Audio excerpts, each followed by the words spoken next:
هذا القرآن على جبل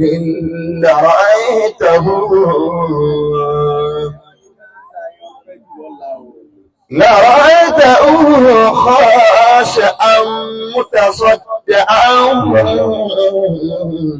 من خشية الله. وتلك الأمثال نضربها للناس لعلهم يتفكرون. هو الله الذي لا إله إلا هو عالم الغيب والشهادة هو الرحمن الرحيم. هو الله الذي لا إله إلا هو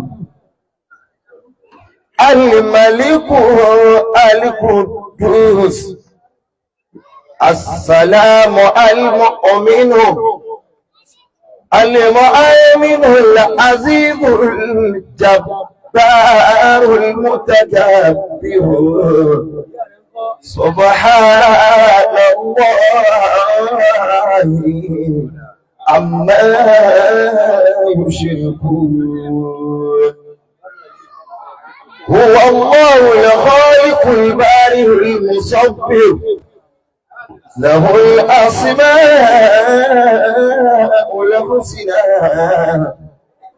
يسبح له ما في السماوات والأرض وهو العزيز الحكيم. صدق الله العظيم.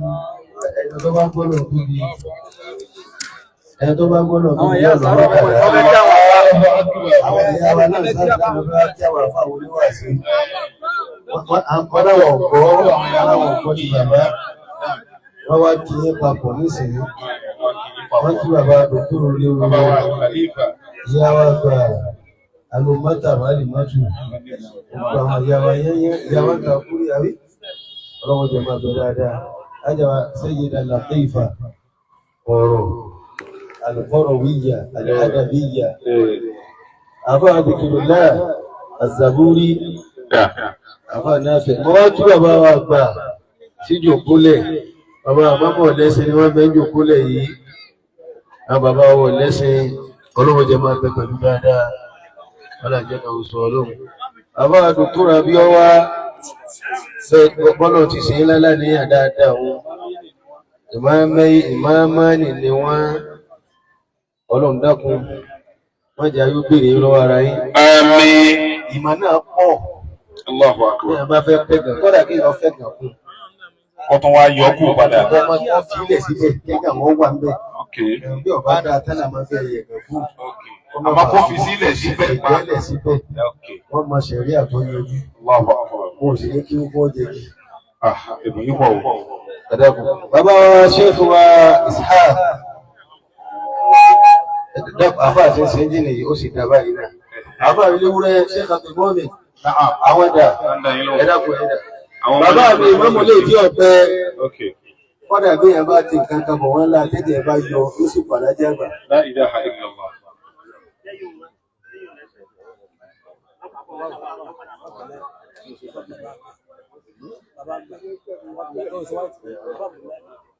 Bàbá wa Sheikh Abdullah Bàgbà. Ẹ̀dọ́kùn ọlọ́pùn ti jòkólẹ̀ wọ́n kárí ayé bá. Ó ti rí nù. Ẹ bá Níjẹ̀bú òde lóhùn, ẹ bọ̀wọ̀ wọn bẹ̀. Bẹ́ẹ̀ dẹ́kù, ẹ bọ̀wọ̀ wọn bẹ̀. Wọ́n sà ń ṣe jẹ́ bí àlàdí àgbà. Àwọn dákẹ́ ìkara wọ́n sì ń sọ̀rọ̀. Ọlọ́run ní jọ́ sálẹ̀ ìṣọ́mọ́. Àmín. Ìmọ̀ ní gbogbo wọn.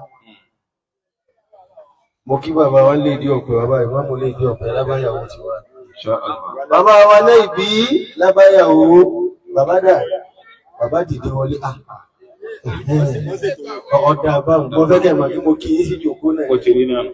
bàbá wa Sheikh Abdul Mumin Elewure Al-Adabi ẹ̀tọ́ tẹ́ fi ìjókòó bàbá wa mọ́mọ́ abáyàwó bàbá dé tán Insha Allah. tàná fi wọn láwọ yìí Bẹ́ẹ̀ni. táwọn gbà lájẹ́ àgbà lálejò àárín bàbá ìmọ̀mọ́ àtọ́lọ́wọ́ lọ́wọ́ níjọ́ dàrú Àmín. ètò máa kí àwọn bàbá tó kù bàbá gbówà sí àti kí wọn sí jòkólẹ̀ Insha Allah. Dr. Al-Khalifa mo ti kí Dr. Abiola mo ti kí wọn dáadáa ṣẹ́bùdà kí àwọn àfáà wa tí wọ́n sì kọ̀sídà bàbá àmọ́mọ́ aláṣọ Asúnmọ́ wa tán. ọ̀sùnmọ́ wa tán eré ètò yìí náà ni wọ́n bá lọ Bẹ́ẹ̀ni. mo rí báyìí kan lọ́wọ́ owó ní mẹ́mẹ́ Ẹ dákun. ọ̀pá ní wọn láìpẹ́ yìí. Ẹ dákun. Pẹ̀lẹ́sọ̀ wa àfáà tí ń ṣe ń dé Ókè. Ó ti yé báwọn. síbẹ̀ náà wọ́n dá báyìí ṣe ń sọ̀rọ̀ Wọ́n ń sọ. Àgbọ̀. àwọn àfáà tí ó ṣe kọ̀sídà ẹ wáyé náà díẹ̀ náà Ẹ̀yọ́ kò yẹ kú. ẹ dákun ọ bálánsì tiwa náà lẹ́sìn tiwa náà lẹ́sìn àfáà nádà wọ́n láwọn méjì ni wọ́n Ìṣẹ́jú méjì náà. àwọn méjèèjì ọyọ máa Ìṣẹ́jú bọ̀ wá méjì náà. àwọn dà àfáà àkọ́kọ́ àfáà wa ṣùgbọ́n bẹ̀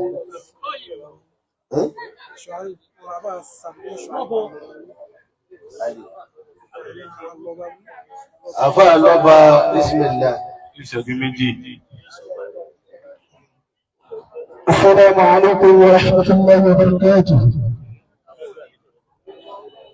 وكي وفوات من ذكنا اللهم بارك الله فيك. بدأت بسم الله يا سامع الله وحمدا لرب العالمين مفرد. مدرستي يا منبع العلم والتقى وحبك في قلبي دوام مجدد. أيا زمرة العرفان أنت هدايتي وأنت لنا أصل العصول مجدد. أيا روضة الخيرات والله إنها سبيل الهدى والإرشاد فيك مسند. أيا زمرة الأنوار أم المدارس بكل علم في هذا الزمان يؤيد يحيد. وقد مر قرن وأنت نبع هداية على دعوة الإسلام شرع محكد. وأسسها مفتي الديار كمالنا عديب عليم في الثقافات أتلد. كفاني فترى أنني من رحابها بأيدي كمال الدين مجد مخلد. والسلام عليكم. وعليكم السلام ورحمة الله وبركاته. afẹ́ lẹ́ẹ̀kejì Ọya ọya. ọkùnrin yìí ni léwu bẹ ní agbáyé rẹ̀ kí wọ́n tó ju bọ́ọ̀dì rẹ̀ lọ́lọ́mọ́ múra kọ́ sára o. الوقت مؤقت أصلي وفصلي للأنام كمال إن الكمال أخصه مولاه وإذا سئلت من الكمال تفشي فيما تقول يكنه مولاه. إن الكمال لشيخنا متفنن وكذا وهو وده مولاه. شيخ الكمال لمفلقون متقدمون أو كل بكس أمره مولاه. إن الكمال لفخرنا أدبية وهو الكريم فاز به مولاه. جهد الكمال جهد الكمال لمحسن ومشبه في إلى النبي حقيقة مولاه في الجنب وأفق السماء لجهده شارقان شريكا وكذبا شارقان سيط ياله مولاه أدبية كمالية فخر بنا متعصما متجللا مولاه يا ربي أقوال ربي نصر مدانا وجعله مع الأخيار يا مولاه أبدية أبدية من شيخنا تاج الأدب. Ọ̀pẹ̀lẹ̀ bàbá gbé ẹ bá gbé ẹ. Àdàrí yàtọ̀ àbàrí yàtọ̀ ṣẹ́yìnfínà tàbí àdàbò. Nígbà mo sọ fún yín pé kéwù rẹ̀ ju bọ́dì rẹ̀ lọ sí mo parọ́. Ọ̀ṣọ́rọ̀ mẹ́. Àlùbáríkà ló wà ju gbogbo ẹ̀ lọ. Àmín. Ọlá àdájẹ́ ẹgbà. Àmín. Àfa àwọn ewúrẹ́ súnmọ́ mi ń bí. Bàbá àdájẹ́ àgbè tẹ̀yàn mọ́lẹ̀. Bẹ́ẹ̀ni. A lè wá dúgbò ẹnìkan. Bàbá máa wá fún kálukú níwọ̀n rẹ̀. Tábìlì ká kí. Ẹ̀dá gbá yá wa mo ti kí wọn lẹ́ẹ̀kan. Dáadáa. Ọlọ́run ò ní lálà sí. Àmín. Mo ti ní kíkí tààrà ní kíkí sàn-án. Insha Allah. Mo tún wá kó mo ní bàbá pẹ̀lú ògbó ọlọ́run ẹ̀ ní lálà sí. Àmín. Àgbà àwọn ọdọ̀ máa ń mú. Ọdún máa wọn. Ó ti máa rí lọ insha Allah. Bàbá àmọ́mọ́ olódò wàlíyé ọlọ́run ẹ̀dá pẹ̀ fún aláyé wọn. Ẹ̀yìn wọn náà. Afábùlà Hamid aláràn àwọn dà tí wọ́n ti dé jòkólẹ̀. Sheikh Lukman ọmọ ìyá mi aláṣọ. Bàbá ọlọ́wọ́ jẹ máa wà pẹ̀lú dáadáa. Àwọn ọ̀gá mi ni Sheikh Muyideen. Àfà mọ́ tẹ̀tọ̀ ẹ̀lọ́wọ̀n yìí hàn.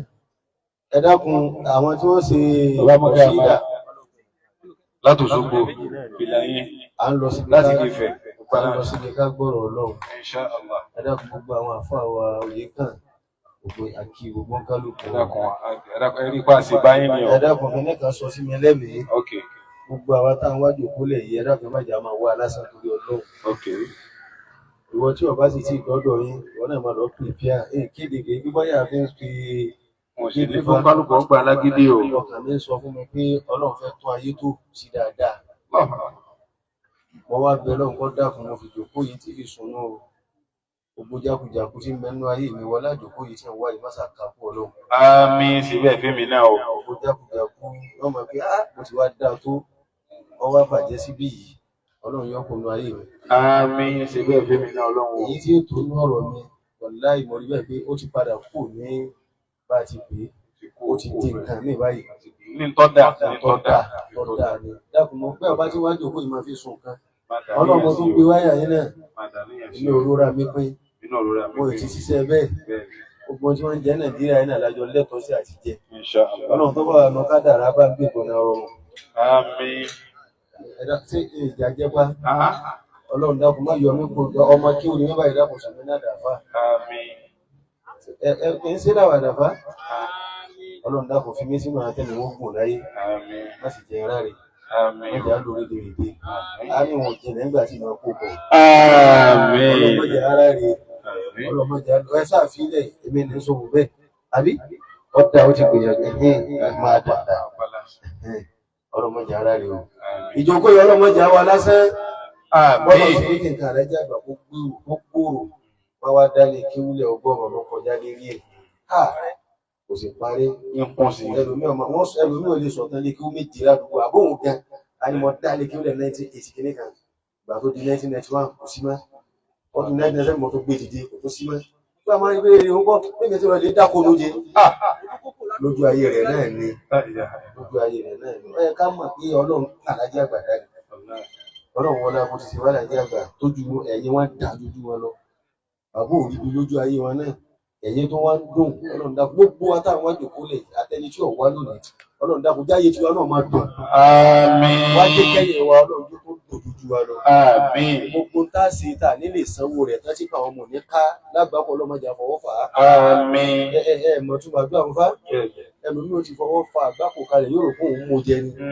a ní àṣìgbè kan bẹ máa bá ti ṣe tán ọlọ́run á ní bo àwọn ọmọ rẹ̀ wọ́n sàn án mo sì ní sàn tán má jẹ́ mi àti ẹ má jà fọwọ́ fà á. Àmín. ẹjẹ́ máa lọ dà fún wa sí bàbá Al-Khalifa Al-Futur Abubakar Hassan Muhammad Raji bàbá wa ní ayé wa bàbá wa ní ayé bàbá wa ní Elehoro dáàmà wọn dáadáa àdáwọ̀ lọ́wọ́ hayat wà dòkítọ́rù ní ọkùnrin mẹ́wàá ẹ̀ẹ́dógún ọkùnrin mẹ́wàá ọkùnrin lẹ́yìn bàbá pẹ̀lú ògùn ọlọ́run ẹ̀ ní já àmín àlùbáríkọ lálàájá àgbà lọ́dọ̀ ọlọ́run yóò tún máa dùn sí níwáyé yóò máa dùn sí yóò máa dùn ayò ní ṣe káàtà yín ẹ̀sà máa kásẹ̀ kò lè rí tọ́jú insha Allah.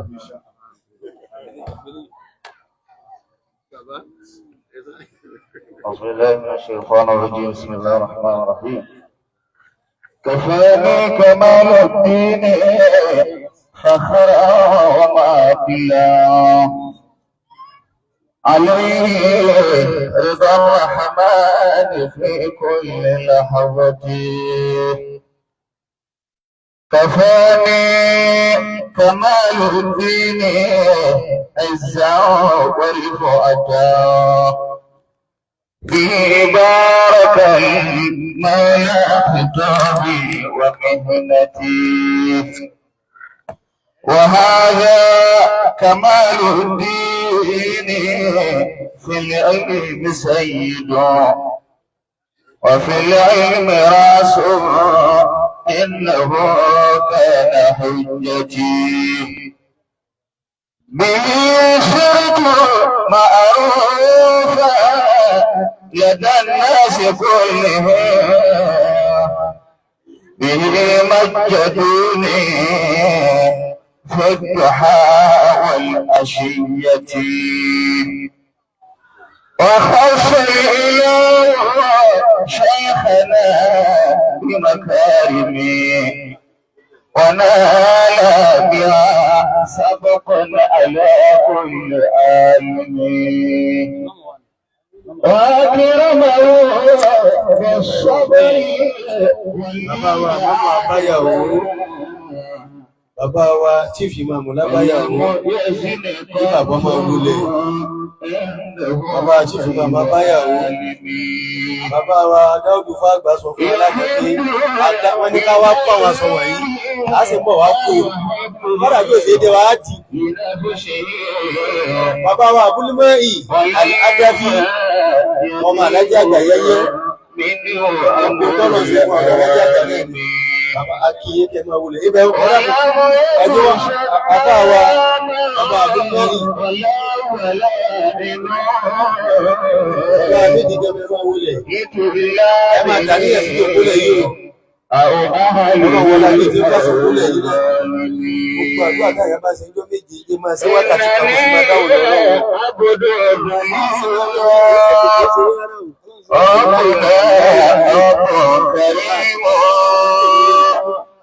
إنني عبد جهول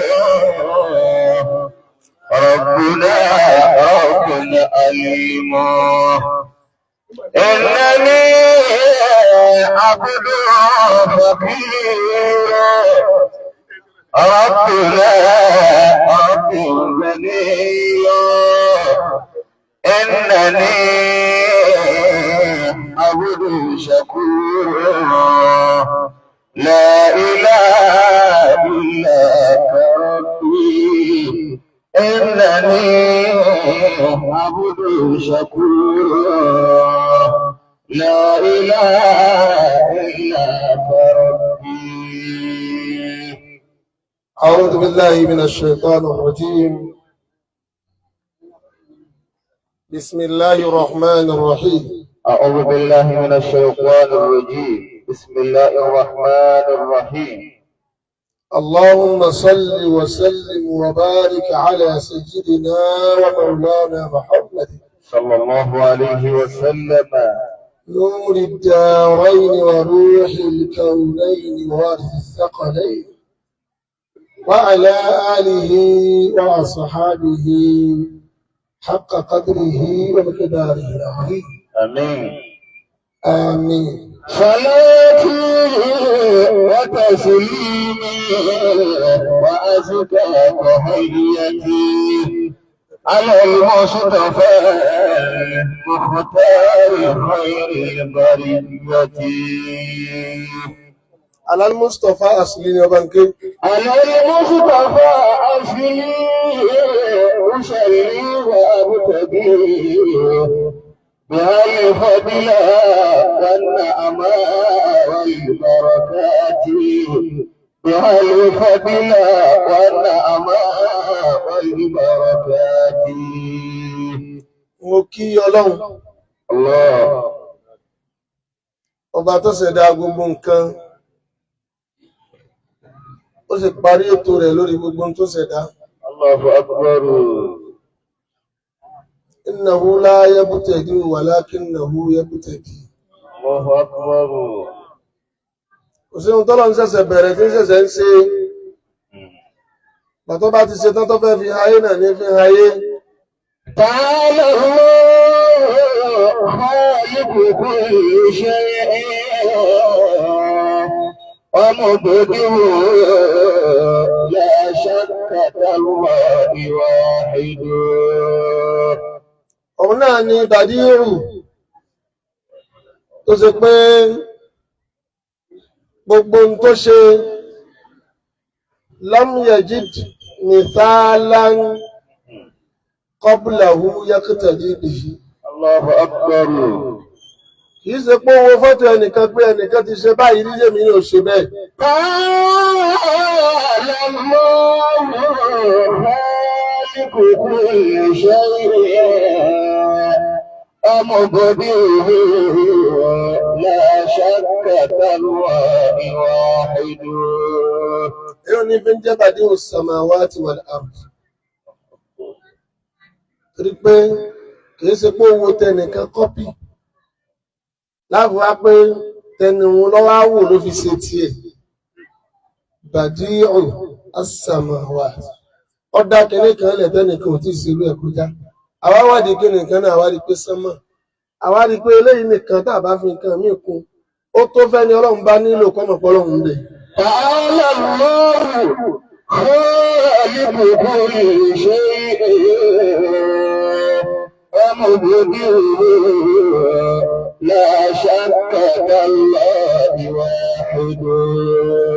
ẹ jẹ́ ń ṣe akí ànábì Muhammad عليه المصطفى أصلي أصلي وأبتدئ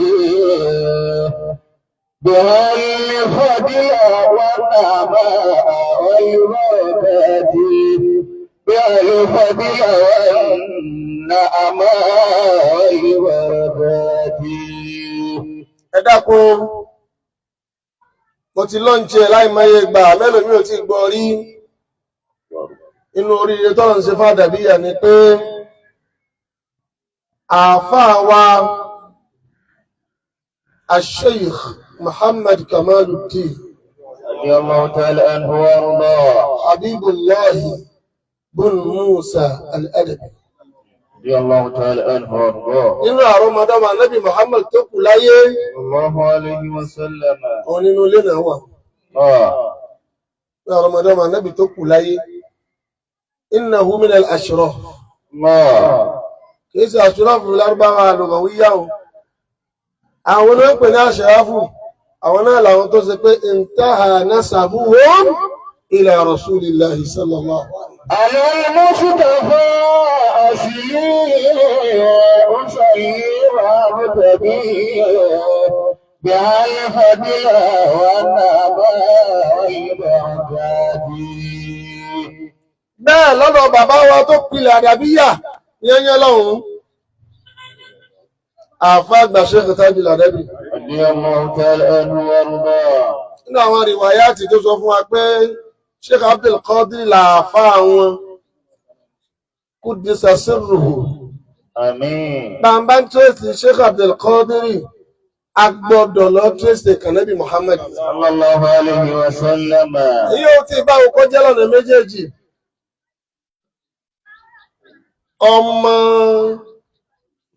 ọmọ èèyàn òun ò gbọ́dọ̀ máa ṣe bí ọmọ ẹran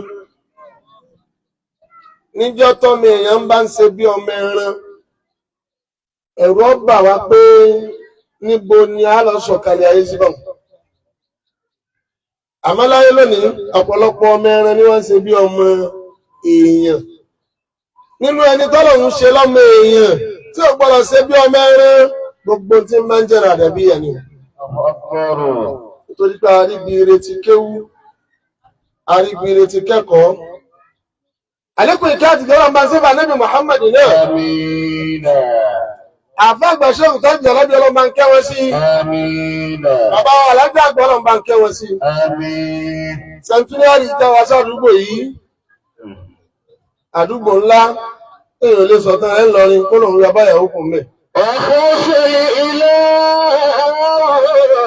شيخنا بمكارمه ونال بها سبقا على كل عالم ọlọ́run وأكرمه بالصبر واللين عادة ولم يزن قط إنه خير عالم. èmi máa ń ṣàdúrà pé bọ́ bá wúlò fún ọtọ́jọ́ tiẹ̀ náà mú lọ́wọ́ mo máa ń sọ fọ́lọ̀ pé ẹni tó ọ̀fẹ́ má jẹ́ mú lọ́ta Àmín. ẹni tí wọ́n lọ́wọ́ ọ̀fẹ́ má jẹ́ mú lọ́rẹ̀ẹ́ Àmín. nítorí pé ẹni tọ́lọ̀ ń fẹ́ ń jọ́tẹ̀ yẹn bá mú lọ́ta yẹn ṣàgbákò. وخوف الإله شيخنا بمكارمه àbá àwọn àgbà سبقا على كل عالم. àkókò olóògùn alifu maksura ni kì í ṣe alifu mamduda. يحب لغيره bàbá wa ìmáàmù àgbà lábáyàwó èyí ní ti gbé kíkí. ليس يدور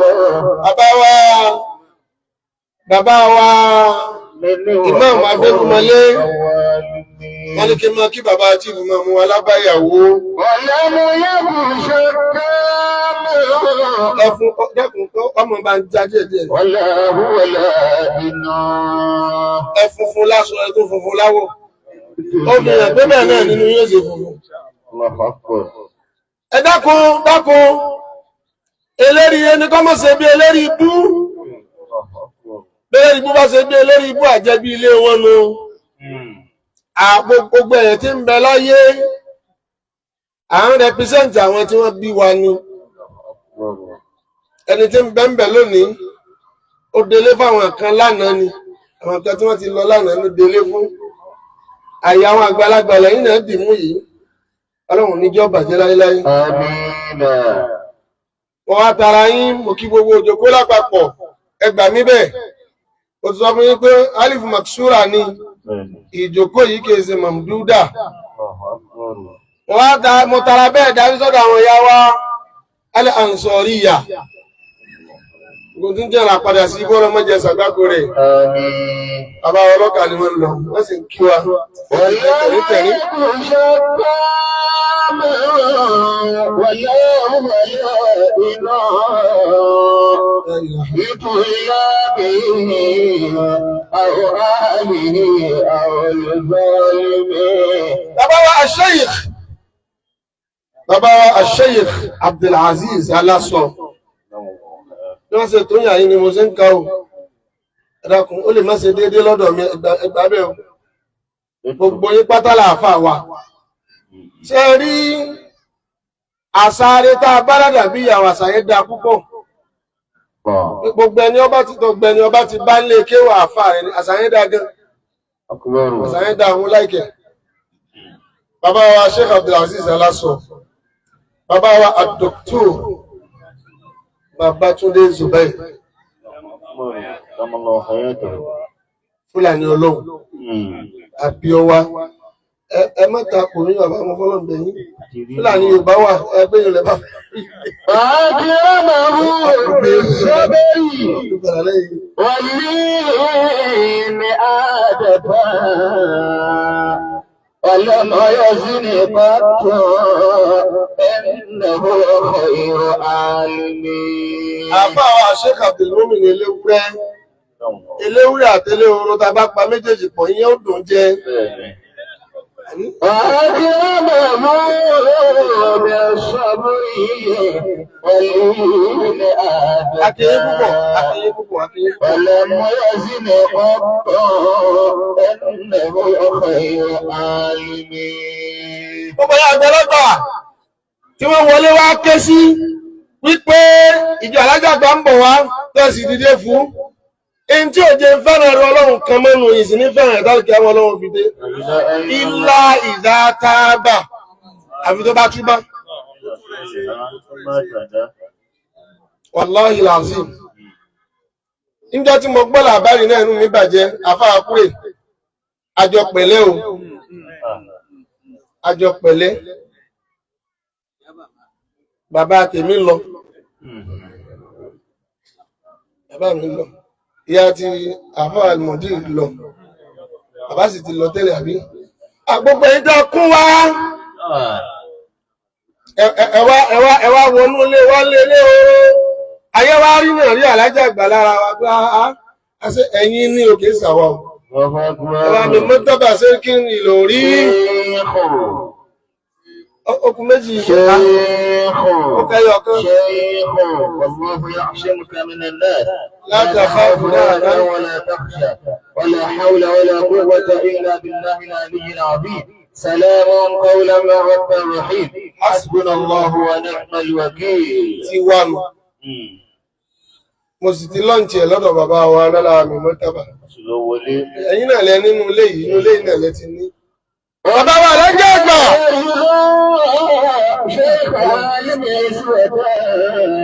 يقول أدام الله دولة عالم يقول أدام الله دولة عالم àfáàwà kan ni wọ́n sọ̀tọ̀ náà fún mi ó ní bàbá alájà àgbà wá kí àwọn nínú ilé àwọn wá fò jẹ̀rẹ̀jẹ̀rẹ̀ lọ́bẹ̀rù ọlọ́run ọba náà àtẹ́lẹ́dìbò àtẹ́lẹ́dìbò ọlọ́run náà gbogbo wa àwọn wá fò jẹ̀rẹ̀jẹ̀rẹ̀ lọ́bẹ̀rù ọlọ́run náà pé bàbá alájà àgbà wá gẹ́gẹ́ bí àgbà ládùúgbò yìí ẹ wá bá ń pàdé wọn ẹ bá ń kóná wọn ó ní kò sí bóun ò ti bẹ̀ẹ́ tó kò dìde lọ pàdé alájà àgbà tára àgbà fi kú ládùúgbò náà àtẹ́lẹ́dìbò bàbá yìí ó gbé àgbàlagbà tán wọlé wá bá tẹ̀sí wá dìde pé nǹkan alájàgbà ó ti yá náà nù ní ìtọ́ka kankan kọ́ kọjá pé àtòní àtọ̀lá àtọ̀tún la ń bọ̀ wá dá sí náà ni ọlọ́run ní bí ó bàjẹ́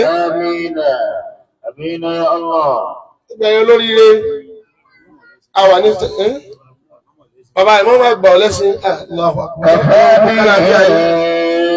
kálàfíà yìí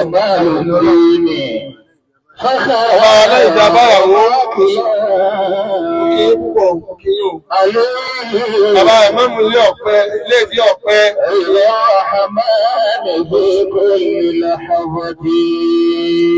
àbá àwọn ilẹ̀ ìṣẹ́ ń fún àgbálẹ̀ bàbá ìmọ̀mù olódò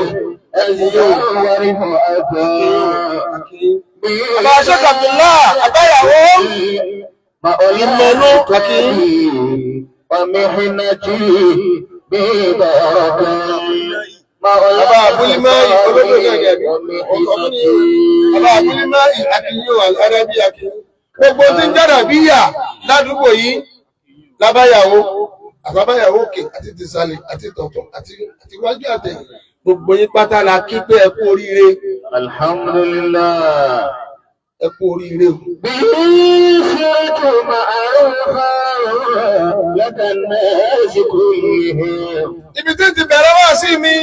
بالمجدون فتحا والعشية بالمجدون فتحا والعشية.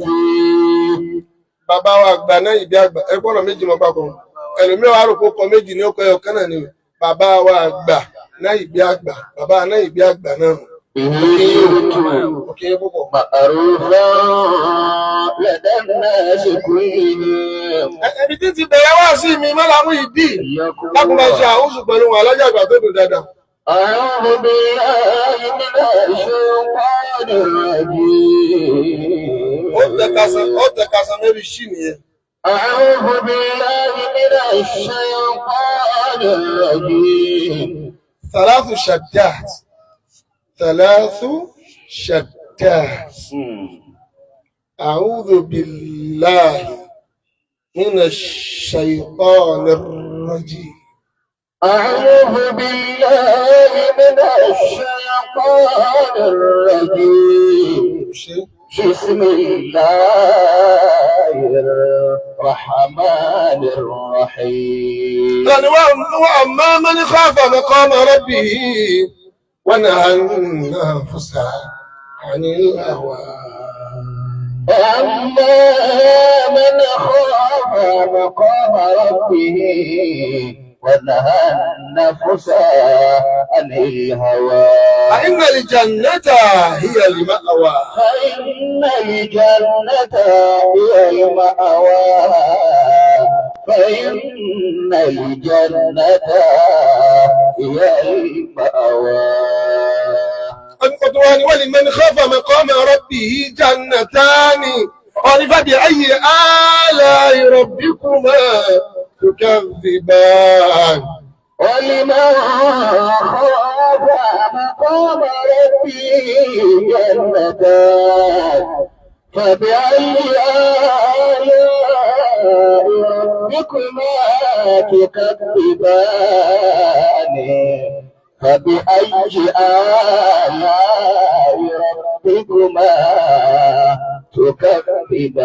تكذبان. Ẹbá mú àyà méjèèjì ní lọ́wọ́.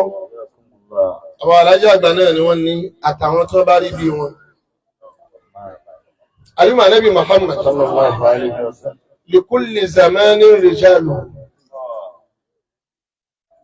Gbogbo ìgbà ló láwọn èèyàn tọ́lọ̀ ní wọ́n lò.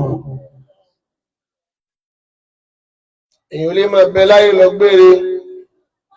Wọ́n bá ń bẹ láyé lọ gbére, ó jù síbẹ̀ ni kò ní nítumọ̀. Àwọn kan lọ wọ́n fàyè ilẹ̀ fáwọn míì tí ń bọ̀ lẹ́yìn. Likulli zamanin gbogbo ìgbà kọ̀ọ̀kan ló láwọn èèyàn tí ó lò. Àfá àgbà Sheikh Tájù Àdábì radiyallahu anhu wa ardah. Wọ́n lọ pẹ̀lú àwọn tọ́bákọ̀ wọn, àwọn tí wọ́n jọ lo ìgbà wọn. Nínú àwọn tí wọ́n wá jọ lo ìgbà, Ọlọ́run sákù ti Sheikh Tájù Àdábì lọ́tọ̀. Nítorí pé àwọn ẹlẹ́kọ̀ọ́ wọ́n jọ yé wa pé èèyàn tí ń bẹ láyé 7 billion lé ní. Nínú bọ́lọ̀hún ṣe wá tóbi tó nínú ọlá rẹ̀, kò wá dá èèyàn méjì lọ́lẹ̀ ẹyọkan. Ó dá kálùkù lọ́lá tiẹ̀ lọ́tọ̀ọ̀tọ̀ tí ò jọra wọn ni. Imma an yanqusa aw yazid. Ó lè lé, ó lè dí, ń ṣe bí àfá Tájù ọmọlẹ́yìn, ò tó bẹ́ẹ̀. Bọ́lọ̀hún ti dáhùn bó ti rí lórí òun, ó lè ṣe bí èmi. Òun ní máa fi dàbí pé ọjọ́ àgbàlagbà fi ní orí bí ni kò lè dàbí.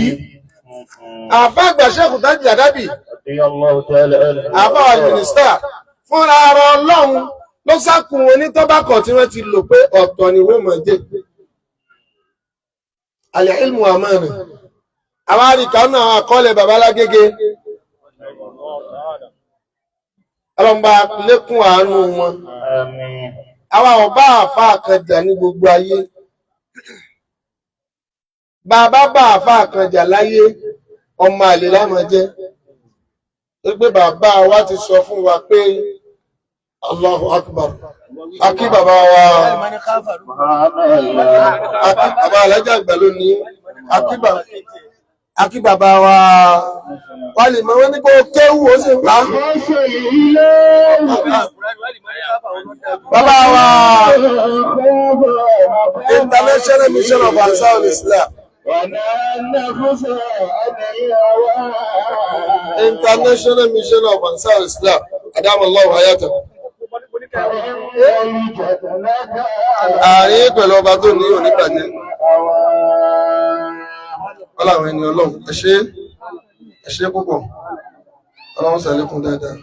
Tọ́, wọ́n ti ní jókòó. Ṣé kí ló wí àbá yìí? Ọlọ́mọ bí àlàáfíà gẹ́ yín. Ọlọ́mọ bí àlàáfíà gẹ́ yín. Kẹmọ lọrí, kẹmọ mọ́rí. فإن الجنة هي المأوى àgbà lásọ tá a ti kírun. Ọba àgbà lásọ tá a ti kírun. Tá a ti kírun.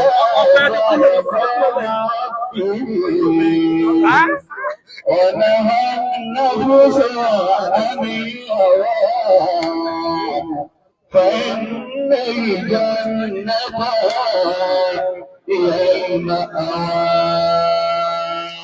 Bàbá Pòfẹ́sọ̀ rẹ̀ aláṣọ akí àwọn náà púpọ̀. أما من خاف Kí àwọn ìlú ṣẹ́ṣẹ́, ó ti kí àwọn ọmọ wọn kí wọ́n kí wọ́n. Maulana Sheikh Al-Imam Abdulaziz Aláṣọ àti kí ní fún bàbá. Ẹ̀ẹ́dẹ́gbẹ̀jẹ́ ìbá Nábì Muhammad. Bàbá wa fẹ́ gbà fún ara Ọlọ́run, ó wá sákùn wọn láàrin tó bá kàn náà. Wọ́n nínú àkọọ́lẹ̀ bàbá Lágége. Ọlọ́run gbogbo rẹ̀ alìkìyàmọ̀ wọn. Gbogbo àfáà làfáà wà Àdàbíyà. Gbogbo àfáà làfáà wà Àdàbíyà. Bàbá rọ́mọ alájà àgbà kan tí bá ń discriminate. Ipe lágbájá ń tiwa, tàmọ̀dé ṣe tiwa, á pè lọ́mọ àlè. Torí pé bàbá wa ni wọ́n sọ fún wa pé gbogbo àfáà yìí làfáà yìí. Gbogbo ọmọ kéwú ayé ibi yóò tán bá sì ti lè wù kí wọ́n ké ọmọ ìyá yín ni. Kìí ṣe wọ́n sọ pé kọ́ o. Mo fi ti ara mi gbọ́ tó nínú sàábì alájà àgbà lèmi wà lọ́nà mẹ́ta. Nínú sàábì alájà àgbà mo wà lọ́nà mẹ́ta. Alákọ̀ọ́kọ́, bàbá mi mú mi lọ kéwú lọ́dọ̀ alájà àgbà láti 1991. Mo sì lò ọdún 8 nílé kéwú nígbà tí wọ́n ń ka sánáwì lọ́dún 4. Mo parí 1999. Àkọ́kọ́ nù. Ẹlẹ́ẹ̀kejì bàbá alájà àgbà wá ní àwọn tá a jẹ́pọ̀ kíní sípò kẹwàá lọ́dún náà. Ká dúró nílé kéwú àwọn fẹ́ lò wá. Ọlọ́run mo dúpẹ́ tó jẹ́ ń dúró. Alhamdulillah. Mo lè mọ̀ di sàtífíkẹ́ẹ̀tì káàkiri sọ́wọ́ wúlò ní. Ó kọ lásán ní sàtífíkẹ́ẹ̀tì. Ilá yùbáríkà Allahu fiha. Àbí kálùbáríkà ò débẹ̀. Ẹni tí ò ní sàtífíkẹ́ẹ̀tì ń bẹ́ sàtífíkẹ́ẹ̀tì ń sẹ́ lónìí. Yes ma say yes, yes ma. Àríwá Nábì Muhammad. Mo wá parí tẹ́nà náà ní 2001 ni mo fi lọ Mọ́sà. Ọ̀rọ̀ pọ̀ ń di rẹ̀ mo ń gé ni. Bàbá alájà àgbà mo wá lọ bá wọn pé ṣé wọ́n yọ̀ǹda mi gbogbo wọn máa kéwú tí ọ̀kúnkúndùn òjò gbádùn ọ̀kúnkúndùn ọmọ mi ọ̀gbọ́n rí ọ̀kúnkúndùn lọ bá yí ọmọ kéwú mi jẹ́ òun lọ bá yí ọmọ kéwú mi jẹ́ wọ́n á lọ bá bàbá níta ní rẹ̀ Abubakar ní àti bàbá náà ìbí àti kí wọ́n lẹ́ẹ̀kẹ́ lọ́mọ sàìsàì lọ́dọ̀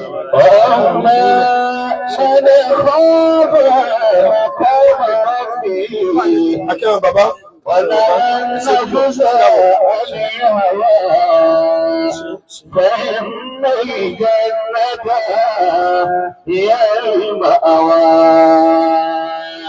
bàbá sì wà pẹ̀lú àwọn bàbá tí wọ́n bá ti gbọ́ orúkọ mi orin tí bàbá alájà àgbà máa kọ́ fún mi ní àbá bá kéré ní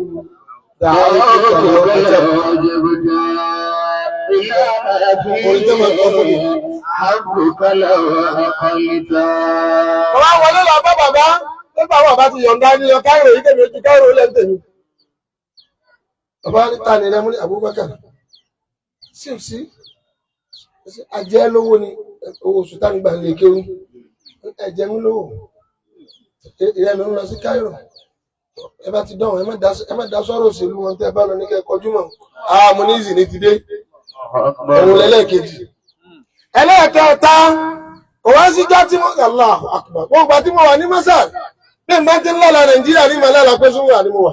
Allahu Akbar. Kárí òfà lónìí òjá ìró ti lójútù gbogbo èyí tó ń dààmú káàkiri padà sọ́dọ̀ àfà rẹ̀.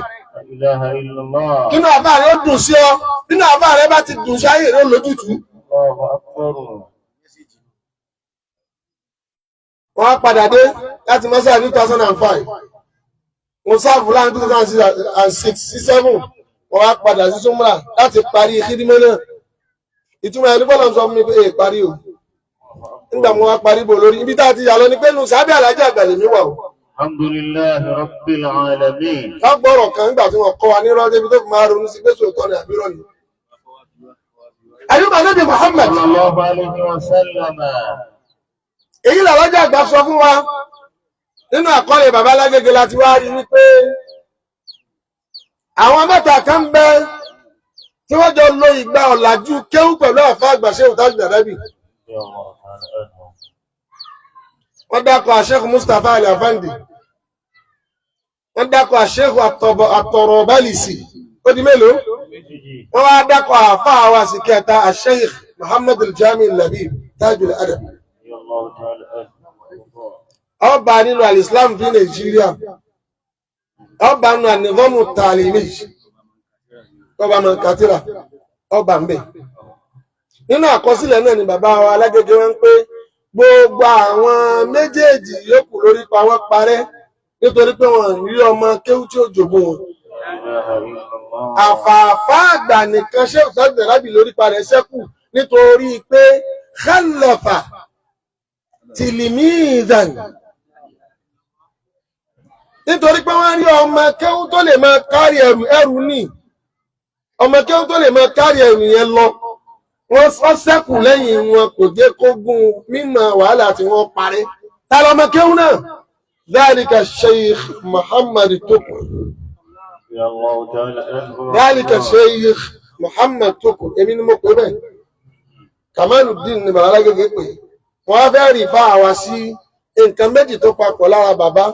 Ẹ fi mọ̀ pé bàbá kì í fi nǹkan ṣeré. Muhammad Tukur làwọn tán bí wọ́n sọ wọ́n. Àkọ́kọ́ oyè tí wọ́n kọ́kọ́ gbà láyé ni Kamaluddin. Bàbá Alhaji Àgbà ajá mọ̀ pé Muhammad ní ohun ṣe ní ayé mi. Muhammad Kamaluddin College. Muhammad Kamaluddin University. Bàbá Alhaji Àgbà sọ pé Kamaluddin College. Wọn ní Kamaluddin University. Wọn ò jẹ́ Muhammad yẹn ó kú òun bẹ́ẹ̀. Bọ́lọ̀ bá ní ọlọ́run gbé tóbi kò bá dùn mọ́ mi. Bàbá wa àfáàgbà wá ṣẹ́kù. Látara ìṣẹ́kù Alhaji Àgbà, àrólé méjì ni bàbá Lágége ni wọ́n fi kalẹ̀. Àrólé àkọ́kọ́ ni Sheikh Zakariya àfáàgbà ọmọdá. Ṣùgbọ́n lọ ó tètè kárí àrájà lé tí wọn. Bàbá Alhaji Àgbà ni wọ́n ń kárí ẹ lọ. Wọ́n kárí ẹ lọ, wọ́n kárí ẹ lọ.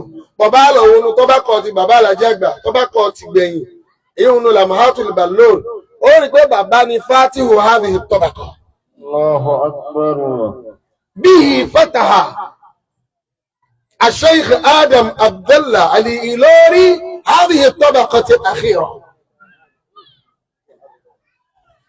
kí wá lámà lákèsí ń bẹ̀ má gbà pé kí mo sọ fún ọ pé likulli zamani rijalu inú ilé kọ̀ọ̀kan láwọn tí ó gbé sókè bọ̀bá ní káwọn tí ó gbé tilé ní sókè ó kú ẹsẹ̀ sínú àdúgbò kọ̀ọ̀kan láwọn tí ó gbé ga bàbá láwọn tí ó gbá àdúgbò tí ń ga kí nǹkan ṣe wọ́n òfin ṣe yí ládùúgbò nù kí ló wí ọ̀bá yìí.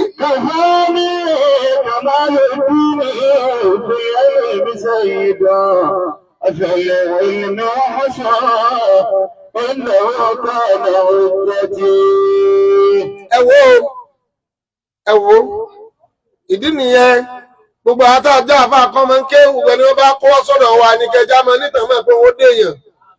Gbogbo ìsàdúrà.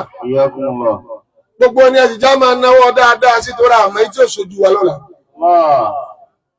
Kafani Kamaluddin fakhra baqiya alayhi rahmani fi kulli lahzati.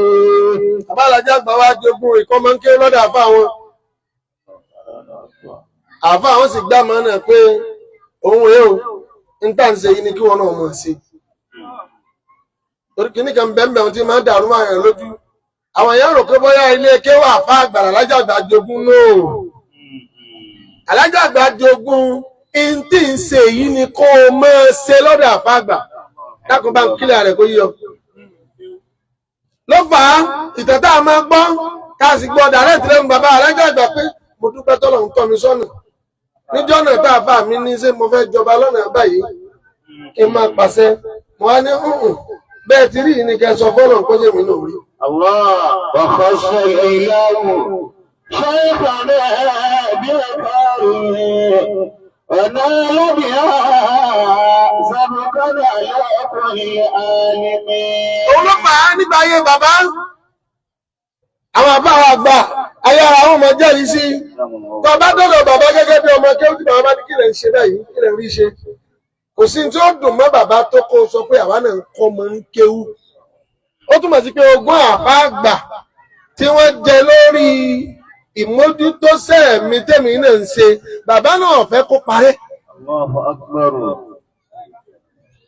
Bàbá di iṣẹ́ òun mọ́yà láti in 1926 nínú ìtàn tí gbogbo wa mú lọ́wọ́ káàmfin ṣe 100 years lọ́dún yìí bó tilẹ̀ jẹ́ pé àwọn àkọọ́lẹ̀ kan gbé wá pé 1923 1925 bẹ́ẹ̀ bẹ́ẹ̀ lọ àmọ́ 1926 tá a mú wáyé náà ó rí pé kìí ṣe pé a fò àwọn ìta dákọ̀ yìí ṣáájú 26 ni ó túnmọ̀ sí pé a mú wá sẹ́yìn nù a mú wẹ́yìn ni kìí ṣe pé a mú lọ́wájú torí calculation yẹn ti dàrú mélòmíì lọ́wọ́ a bèèrè pé ọmọ ọdún mélòó ni ìwọ ọmọ ọdún mélòó ni bàbá rẹ̀ bàbá ṣe ọmọ ọdún tí àtọmọ ọdún bàbá rẹ̀ papọ̀ ó padà rí pé kò sí kankan bẹ́ẹ̀ tí ń tá a dákọ̀ yóò jù lọ ọmọdé òní wọ́n kí ló wí àbá yìí ó sì ní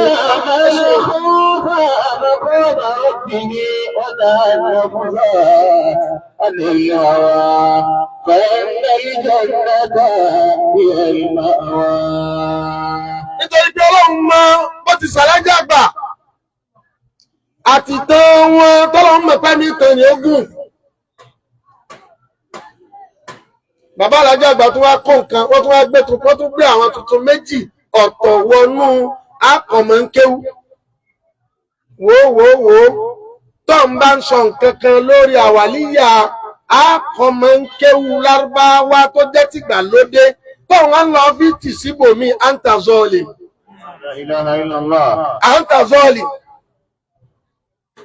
torí kíni wọ́n ní òṣè ìfẹ́ gáìrì mọ̀ọ́dé èyí zulmon gbogbo mọ̀sọ́lẹ̀ kẹkálùkù lọ́lọ́lá tọ́lọ̀ ń dá ìmọ̀ gbogbo àbábọ̀ kan nínú ìlú yìí lọ́lọ́run dá lọ́lá ọ̀tọ̀ọ̀tọ̀ tí ọ̀gbẹ́ra wọn tí ó sì sí kan tá lè bùdánú náà. ọmọ mẹ́ni khūfa maqāma rabbihi wa naha an-nafsa 'anil hawā fa inna al-jannata hiya al-ma'wā. In 1937 ní tábíádé ọba alájàgbà lọ sílẹ̀ ilẹ̀ Sọ̀rọ̀díyà tí wọ́n lọ sí hajj. In 1937 wọ́n darí ní 1938.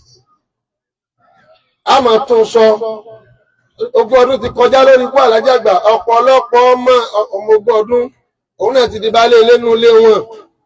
Àkọ́mọ́ kẹ́kẹ́ ń pa alájàgbà àwọn aláàmọ̀ sọ fún wọn. أما من خاف مقام ربه ونهى النفس عن الهوى فإن الجنة هي المأوى. Láti 1938 náà tí bàbá ti wá dé ni wọ́n ti wá introduce àwọn ọ̀nà ìgbà kẹ́kọ̀ọ́ gbàlódé tó kún yìí tí wọ́n bá ń lẹ̀ lọ́dọ̀ àfa àwọn. Am I communicating? Ìkọ́nilẹ́kọ̀ọ́ gbàlódé àfa àgbà ṣé òtájà lábì ti ní tó pọ̀ ń bẹ̀ tí wọ́n ṣe wọ́n ní àwọn làkọ́kọ́ ẹni wà awwal man ista'mala al-kutub al-musawwara abánú àkọọ́lẹ̀ bàbá alágéjì al-ilmu Muhammad wọ́n á ní kí ni al-kutub al-musawwara àkọ́ ní tí àti wọ́n ya àwòrán sí káì mọ́tò bẹ́ẹ̀. الكتب المصورة ni الكتب المتبوعة باتباعة حديثة. Nítorí pé àwọn àgbàlagbà tí ń kéwú ńjọ́ náà tàgá ni wọ́n máa fi hàn gbogbo tírà lọ́wọ́ wo tírà tántàrà ní ọba pé tàdá àwọn èèyàn lọ́wọ́ àwọn aṣìríyà jọ́hun tàdá ni wọ́n kálámù àdábáláyé òun ni wọ́n fi hàn gbogbo ẹ̀. من خاف مقام ربه ẹnu tá a bá sọ náà ká sọ fóyé ọlẹ́nu tá a bá sọ náà ká sọ fóyé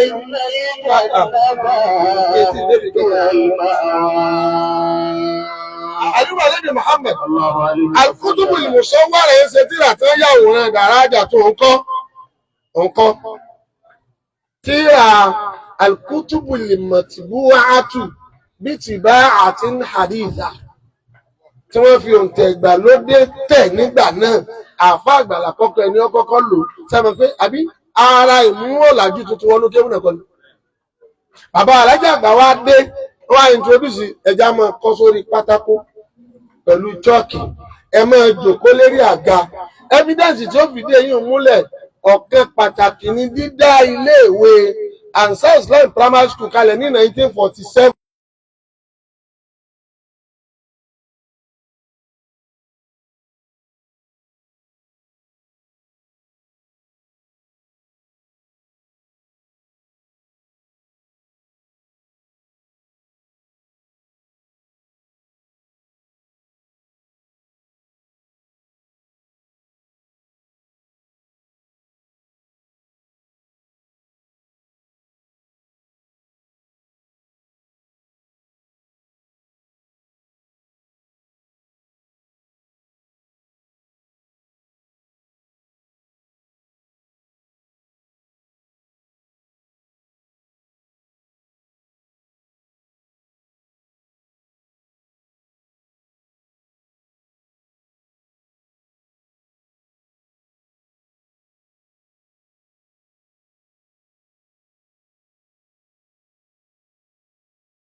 من خاف مقام ربه ونهى النفس عن الهوى فإن الجنة هي المأوى. ó ti di méjì ẹlẹ́ẹ̀kẹta ń jẹ́ kó ọmọ kíní kan ni o. ilé kéwu lárúbá tí bàbá dálẹ̀ láti gbàtà ni wọ́n ti dálẹ̀ yìí ẹrù tó wúwo ni o. lẹ́yìn àyàhámìlùú dọ̀ífún ọ̀lẹ èèyàn ò lè gbé wọ́n tún wá ṣẹ̀ṣẹ̀ tún wá gbé tuntun míì dé pé ọyẹ tún máa kéwú pọ̀ mọ́ ìwé ẹrù tó wo lòun náà lẹ́yìn àyàhámìlùú dọ̀ífún wọ́n ṣẹ̀ṣẹ̀ tún wá dá jamaatu ansari islam lẹ̀ ní 1942 ó rí pé gbogbo déètì tá à ń sọ yìí ó bọ́ síwájú ni kò bọ́ sẹ́yìn ó rí pé wájú gbogbo ẹ̀ bọ́ sí kò sí ìtọ́ bọ́ sẹ́yìn ń bẹ̀ ẹrù tó wúwo lòun náà hamlin thaqilun la yahmiluhu da'ifun ọ̀lẹ yìí ò lè gbé ẹrù mẹ́ta tí bàbá dìpọ̀ ẹdúwé àfa àwọn ni nílẹ̀ yìí ẹdúwé àfa àwọn ni ní gbogbo ilẹ̀ Yorùbá ẹdúwé àfa àwọn ni ní gbogbo Nàìjíríà tó kó ẹrù mẹ́tẹ̀ẹ̀ta pọ̀ lọ́wọ́ lẹ́ẹ̀kan náà tó sì sọ di sílẹ̀ mẹ́tẹ̀ẹ̀ta. kìí ṣe pé mo gbé kan mo jùlẹ̀ mo gbé kan mo jùlẹ̀ mo gbé kan mo jùlẹ̀ wọ́n gbé mẹ́tẹ̀ẹ̀ta papọ̀ ọwọ́ sunkún fún ọkọ tíra kí ni pálí ẹkúnrẹ́ ni fún ọkọ tíra kí ni pálí ẹkúnrẹ́ ni yóò. ونهى النفس عن الهوى فإن الجنة هي المأوى. وإن لم يؤلف كتبا تقرأها فإنه ألف رجالا. bọ́bá ní wọn kọ tírà níbẹ̀ bóyá ti yé wọn mọ́ ọ̀rádúrà àwọn tí bàbá kọ kalẹ̀ ni. bàbá ń dákan bàbá wa apá ọ̀kági ọlọ́mbùkú alkiyama wọn ẹ̀yìn la bọ́ sí wọn o kìí ṣe àkọ́kọ́ o ẹ̀yìn la bọ́ sí o. àwọn tí wọ́n bí bàbá wa pọ̀ kági ọlọ́run bùkún rẹ̀ kí á mọ̀ Sheikh Salahuddin ọmọ kéwà Alhaji Àgbà ni wọ́n. amú láti dínú bàbá jẹ́ ọmọ kéwú ọmọ náà tún jẹ́ ọmọ kéwú ẹ wá sí wò bàbá wa àgbà Sheikh Salahuddin Àjàrà ọlọ́run bùkún àlàáfíà wọn wọ́n ní àwọn ẹlẹ́ ń rí màmá tó bí àwọn pẹ̀lú bàbá wa nílẹ̀ apá ọ̀kági classmate ni wọ́n ẹ̀rí bọ́nà yẹn jì ní ọwá ń fi pa wé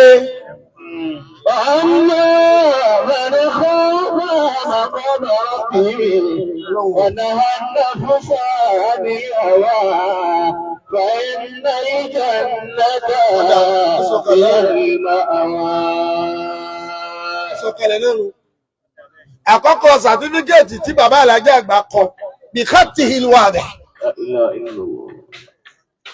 in 1940 ló jáde fún bàbá Àgbà pọ̀ kan ṣé bó ti rí rí ọba ti rí lọ wá ó tún rí ti bàbá wa Àgbà oníwàásí àgbáyé bàbá lọ wọ ráìtì ó rí pé kò yàtọ̀ síra àwọn ẹni bá mọ ráìtì Alhaji Àgbà ń lẹ́nu kìí ṣe pé bàbá gbé fẹ́lòmíì kọ 1943 ó rí sàtífíkẹ́ẹ̀tì tiwọn náà. أما من خاف مقام ربه ونهى النفس عن الهوى فإن الجنة هي المأوى. èébù ọ̀pọ̀ sókí lọ́bí oge mọ́kọ́ fún olówó tó pọ̀ náà tọ́bí bá fẹ́ hàn ọkùnrin lè mọ̀ ọmọ bí ó sì hàn lè mọ̀ mọ́kọ́ ọkọ̀ àlọ́dànù àbí kó lówó sọnù kó máa sọ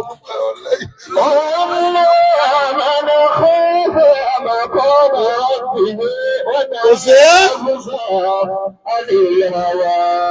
ẹlẹ́pẹ̀ẹ́jẹ́ nǹkan lọ́sù yìí kí wá sọ̀kalẹ̀ ẹ̀yọ̀dá fún ẹjẹ́ nǹkan lọ́sù mo ní nǹkan mú jáde ń bẹ̀ ẹwà kà sẹ́nu ẹ̀rọ ni ẹ̀yọ́ ń kéwọ́ máa tù ìmọ́kàn mú ìtí wọ́n fẹ́ mú ń bẹ̀ bàbá alágẹ́gẹ́ náà ni wọ́n sọ àmọ́ kí n tó lọ bẹ̀ẹ́ jẹ́ ń sáré yẹ́ kìíní kan ọ̀pọ̀lọpọ̀ àwọn èèyàn nítorí àbòsí tí wọ́n fẹ́ ṣe wọ́n kì í ṣe nísbà zúmúrà sálàjì àgbà wọ́n bá ṣe nísbà zúmúrà sálàjì àgbà wọ́n ni madrasatu al-qadima bí gbé ilé-ẹjọ́ kan tó ti wáyé ńgbà tí ayé dúdú tóun náà wá rí náà zúmúrà wáyé ní dọ́táyé dúdú àmọ́ orí náà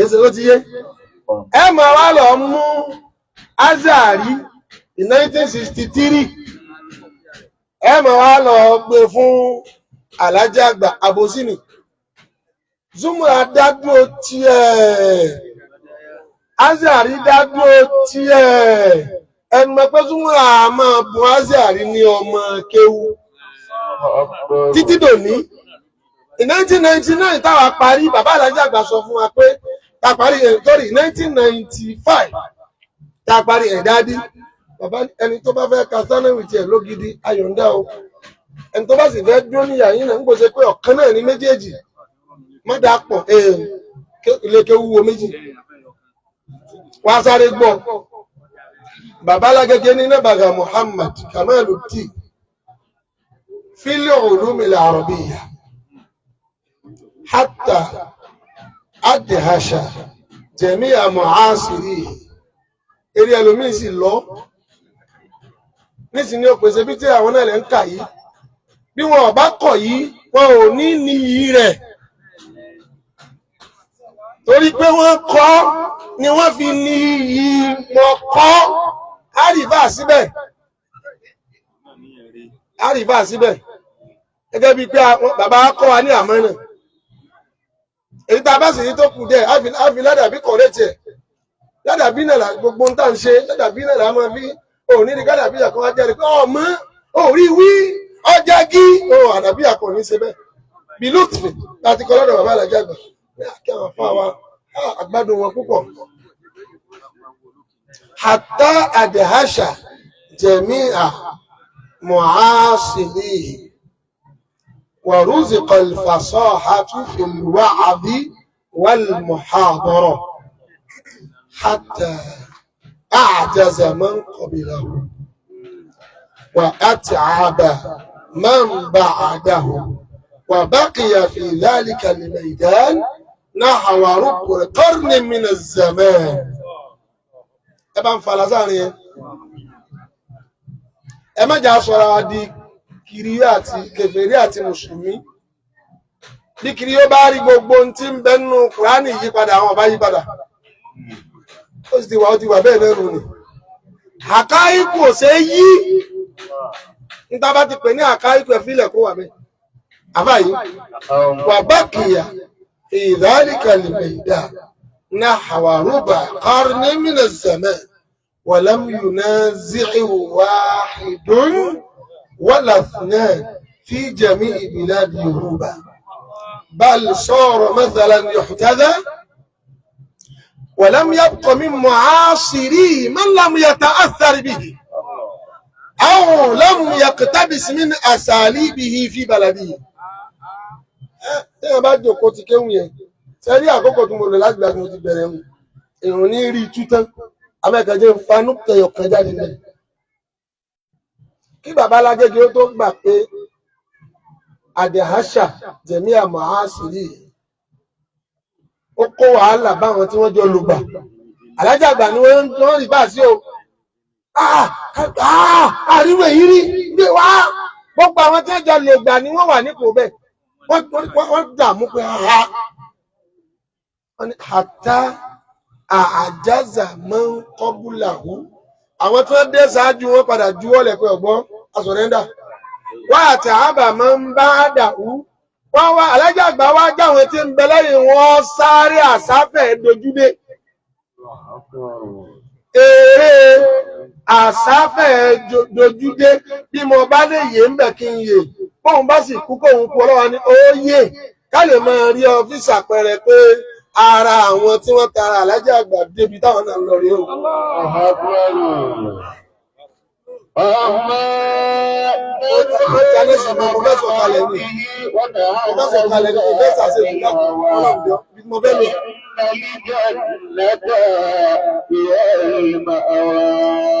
Ibi tí mo fẹ́ mẹ́ṣẹ̀ yìí, ẹ bá ń fara sí tẹ bá délé kẹ́ máa lọ́tọ̀. Àmọ́ ńgbà tó bá fẹ́ máa tọ́ bí gọ́ọ̀tì ló bá rọ̀ lọ́rùn tó tutù gbé sẹ́gbẹ́. Bí kóòkì tó tutù ló bá sì máa ń mú gbé sẹ́gbẹ́ rẹ̀ máa da fèrè rẹ̀. Wọ́n ní wà baqiya fi dhalika al-maydan nahwa rubu' qarn. Bí n bá torí nǹkan mi ṣàdúrà fún bàbá Lágége kọjá eléyìí ó tó. Ọlọ́run kẹ́ bàbá Lágége. Ọlọ́run mójú kúrò nílà ìfi bàbá Lágége. Fi dhalika al-maydan. Bàbá Alájà àgbà wá sẹ́kù ní fíìdì náà. Fíìdì wo? Fíìdì at-ta'lim. Fíìdì al-wa'z wal-irshad. Akọni kéwú tó yanjú tìgbàlódé. A ṣe wá àṣítì òní sínú kí ló wí yìí? Òun ni dhalika òun rí bá sí o. Baqiya fi dhalika al-maydan nahwa rubu' qarni fún 25 years. Ìdá mẹ́rin kọ́rùnù, ẹlòmí ọgbọ́n kẹ́gbọ́n kọ́rùnù ṣe bí wo ni, ìwò kọ́. Àlùkọ́rùnù ni 100 ọdún. Àbálágé wá ní ìdá mẹ́rin 100 ọdún. Bàbá dọ́gọ́rùn sí mẹ́rin, 25 lọ́nà mẹ́rin. Bàbá Lágé ní 25 years. Làlájà àgbà wà lójú ọ̀nà méjèèjì tá a wí yìí, 25 years. Ọmọ 25 years lọ́kùnrin. Ọmọ 25 years lóbìnrin. 25 jẹ́mẹ́ Mùsùlùmí 2 and 25. Kèémẹ̀ tí wọ́n dákọ̀ ọdún kẹ̀kẹ́ sọdún méjì kése mẹ́ta káàmọ̀ pé díẹ̀ náà la fi jura wa lọ. 25 years. Lámìyù náà zí ẹ̀hù wáhìdún ẹnìkan ò bá wọn fagagbága. Ẹnìkan ò bá wọn fà á. Kò sẹ́ni tí ń pè yìí nígbà. Ó túnmọ̀ sí pé bàbá nìkan ni wọ́n dá wà ní táìmù yẹn. Píríọ̀dù yẹn fún 25 years. Dípò báwà lé èèyàn méjì. Wọ́n wá ní ẹ̀wọ́ bálí sọ̀rọ̀ wọ́n ní fi jẹ̀mí ìbíládì Yorùbá bá ń sọ̀rọ̀ mẹ́tàlá ń yọ̀ tàdá wọ́n padà di mírọ̀ táyé ń wò tó bá fẹ́ jáde ní. wọ́n lámú yàtọ̀ mi mọ̀ á sì rí ìmọ̀ lámú yàtọ̀ ásáàrì bìí ọ̀rọ̀ àṣẹkẹ́ nìkan kan tí ò pé bí bàbá ìṣèdí èmi náà fẹ́ rí bẹ́ẹ̀. ṣebí tàn tá a bá lẹ̀ náà ni pé nígbà mo wá kọjá torí pé mo fẹ́ bá wọn sọ̀rọ̀ mo wá ní ẹ dákun bàbá aago mélòó ló lù. kí ló ṣe ń tẹ̀sẹ̀ bí kèfèrí tẹ́lẹ̀ máa kojú ìtẹ̀dá. aago ìwù mí kí n bá wọn sọ̀rọ̀ náà ni aago mélòó ló lù. bàbá alájà àgbà sọ̀rọ̀ lónìí alájà àgbà sọ̀rọ̀ lónìí oríire kọ́ ni. jàmá mùsùlùmí ń ṣe fátíà nísìnyí aolamiyaki tẹ̀bí símínà àṣàlì bí i fi bàládì gbogbo kálukú náà ní lo mẹ́tọ̀dù alájà àgbà lónìí aláì bí wọ́n bá lo mẹ́tọ̀dù alájà àgbà lónìí kéwù lólè nítumọ̀ bàbá àgbàlá gẹ́gẹ́ ọlọ́run gbogbo rẹ̀ kìí àmọ́ dédé bọ́lọ̀run ti ṣe wọ́n ọgbọ̀rọ̀ máa kí ọlọ́run lọ́mbẹ̀ ni sí wọ́n ẹdùn ọjà yìí abájẹ̀ wá ní kọ́dà àwọn náà ni wọ́n fẹ́ jọ àwọn náà ni wọ́n wá àní àwọn náà rí tiwọn náà gbé kalẹ̀ ó sì tó dídí ọlọ́run bá akẹ́ gbogbo wọn papọ̀ àbá àgbàṣe òtá gbàlábì bá àbùkù rẹ̀ kìíyàmọ̀ ọba alájàgbà bá àbùkù rẹ̀ kìíyàmọ̀ gbogbo àwọn tànẹ́ tó ti lọ ládùúgbò yẹn lọ́n bùkù rẹ̀ kìíyàmọ̀ gbogbo àtàmbáyé wọn lọ́wọ́ lónìí ọlọ́mọ padà lẹ́yìn nìkan fún wa Al-Fatiha. بسم الله الرحمن الرحيم الحمد لله رب العالمين الرحمن الرحيم مالك يوم الدين إياك نعبد وإياك نستعين اهدنا الصراط المستقيم صراط الذين أنعمت عليهم غير المغضوب عليهم ولا الضالين. ẹ dákun wá sí la gbọ́ yìí síbi títí tí ń jáde kò tí ì tán bẹ́ẹ̀. àánàkúmọ̀lá ìdá máa ń ṣe àánàkúmọ̀lọ́ọ̀hù ẹni pé jálẹ̀ ẹlòmí ọdún alẹ́mí náà tó ń rún dákun àánàkúmọ̀lọ́ọ̀hù mọ̀fúrú ti ṣáájú fáìlì kọ́ máa káyìn bó ti yọ kọ́ wà lẹ́nu ẹ dákun mẹ́ta tá a mẹ́fún ẹja ká sì bí jálẹ̀ báwọn náà ni. àánàkúmọ̀lọ́ ẹ ti gbàgbára kágbára nù ọgbẹ́ ẹnu yìí ẹ kú eré o mo kí bàbá mi lọ sáwò aláàjì ọlọ́run jẹ máa bẹ dáadáa àwọn àfáàgbọ̀mọ̀ lẹ́yìn bẹ́ẹ̀ ń jòkólẹ̀ bí mo ti kí yín o kọ́dà bí bá rí ń lo ẹ ní wọ́n wo kankan yín o àmọ́ bí ti máa kí yín lọ náà nù ẹ máa gba yìí lọ ni àwọn àfáàgbọ̀mọ̀ lẹ́yìn bẹ́ẹ̀ ń jòkó ọlọ́run ní dààmú yín bàbá àlífẹ́ lémèrè bàbá gbogbo bàbá alẹ́ aláwọ̀ ní ẹ dákun bàbá alẹ́ aláwọ̀ ní bàbá àlífẹ́ lémèrè lọ́kàn ọlọ́run sàlẹ̀kọ̀ bàbá ẹ̀ mọ́ máa báyàwó bàbá àmọ́mọ́ àgbà chief imam lábáyàwó ara tá a máa ń sọ náà nù bí wọ́n bá gbé débi kan ìwọ náà gbé wọ́n máa báyàwó láàmà ń gbọ́njọ́ àwọn sì débi òdi chief imam òun ní parí ẹ lórí ẹ sì bú ọ̀dà náà bàkẹ́lẹ̀ pé kí n rọ́ wà sí òun ní àbí kí n má rọ ẹ wí jáde. ìmáàmù àgbà báyàwó àbúrò ìmáàmù àgbà sọ.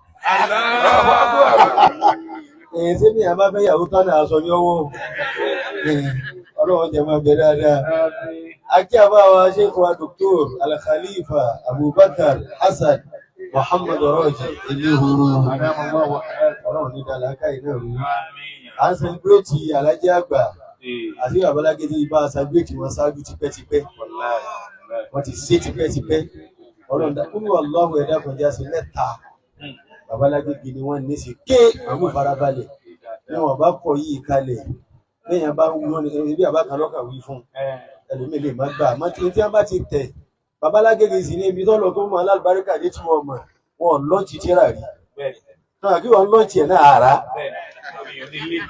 ibi tó ti mọ̀ pé sáà dámọ̀ ní àlùbáríkà nù gbogbo tó fà àlùbáríkà náà rẹ̀ lẹ́rìí kéèyàn sọ pé bọ́rọ̀ ti rí nì ìwọ náà máa sọ bó ti rí kò nídìí kan lọ́ọ̀tì ẹ̀ yóò dọ́jà ọ̀pọ̀lọpọ̀ sí àtà lọ́ọ̀tì òye tá ń dí àpẹ́ síbẹ̀ kọ́ ọlọ́dà mọ́sá kúrò ọlọ́run mẹ́ta ẹ̀dá gbẹjá kí kọ́ dáa bismillahir rahmanir rahim qul huwa Allahu ahad Allahu samad lam yalid wa lam yulad wa lam yakul lahu kufuwan ahad bismillahir rahmanir rahim qul huwa Allahu ahad Allahu samad lam yalid wa lam yulad wa lam yakul lahu kufuwan ahad bismillahir rahmanir rahim قل هو الله أحد الله الصمد لم يلد ولم يولد ولم يكن له كفوا أحد آمين.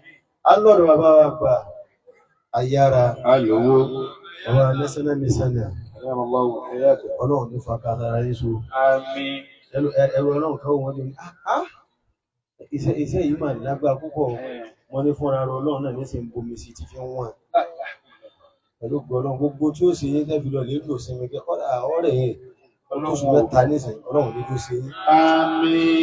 Bàbá wà sí àgbáyé ọkùnrin ọlọ́run wọn ò sinmi ọ̀sẹ̀ kan rí kọ́dà ń jẹ owó kan lọ́dọ̀ ọlọ́run náà wọn ò fi 3 hours sí sinmi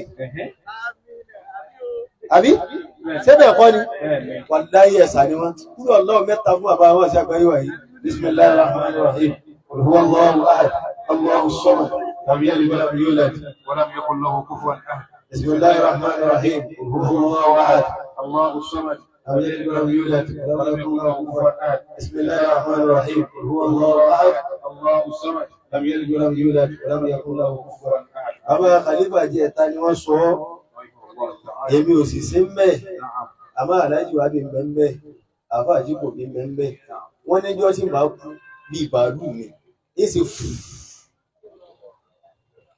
bó ìṣe rí náà wọ́n ọ̀dọ́ hospital kankan á gbé kọ́dà àwọn tó ní wọ́n respond wọ́n ní bí ìbàlú làwọn lọ aláàjì àgbà káì ọlọ́run wọlé apá darapọ̀ mọ́ àwọn ìta sì gbà fún wọn dápọ̀ ọlọ́run jẹ́mi ti wá ní òkú. Àmín. Ọlọ́run bàbá wa yára ẹ̀ lásàgbà àwọn fún ọlọ́run jẹ́mi yóò kó sí ọlọ́run jẹ́mi yóò kó pẹ̀lú àlàáfíà ara tó nara tán ìyálà ìyá owó ọlọ́pọ̀ bá ìyá lù ẹ́ orí tẹ́ ìnáwó sí pọ̀ wọ́n máa ní ìyálà ìyá owó bá ti dé ní ìsìnkú ìṣẹ́ sàdúrà ìkẹ́ni ọmọ Nàìjíríà gbé àwọn 2 million. Alákàjá máa lọ́dọ̀ bàbá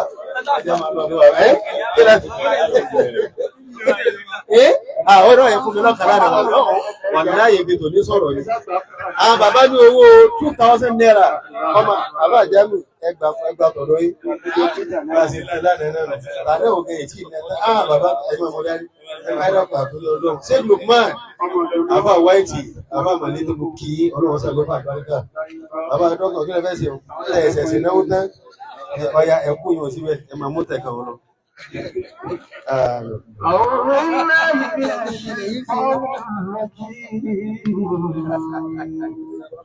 بسم الله الرحمن الرحيم من عمل صالحا فلنفسه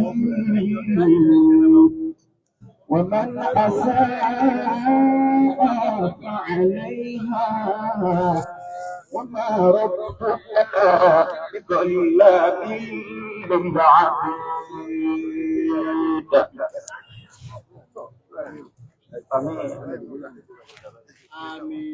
آمين. أعوذ بالله من الشيطان الرجيم. بسم الله الرحمن الرحيم. أعوذ بالله من الشيطان الرجيم. بسم الله الرحمن الرحيم.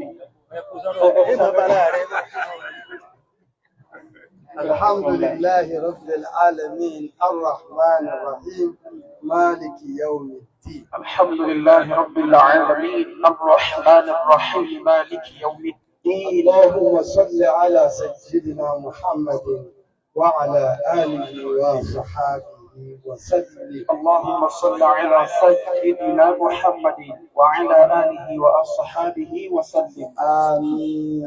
آمين. الحمد لله محمد صلى الله عليه وسلم. أكيد بابا وخليفة حفظه الله ورعاه. بابا إمام الدكتور اللي الشيخ نوبة سيد السمين. آمين يا رب.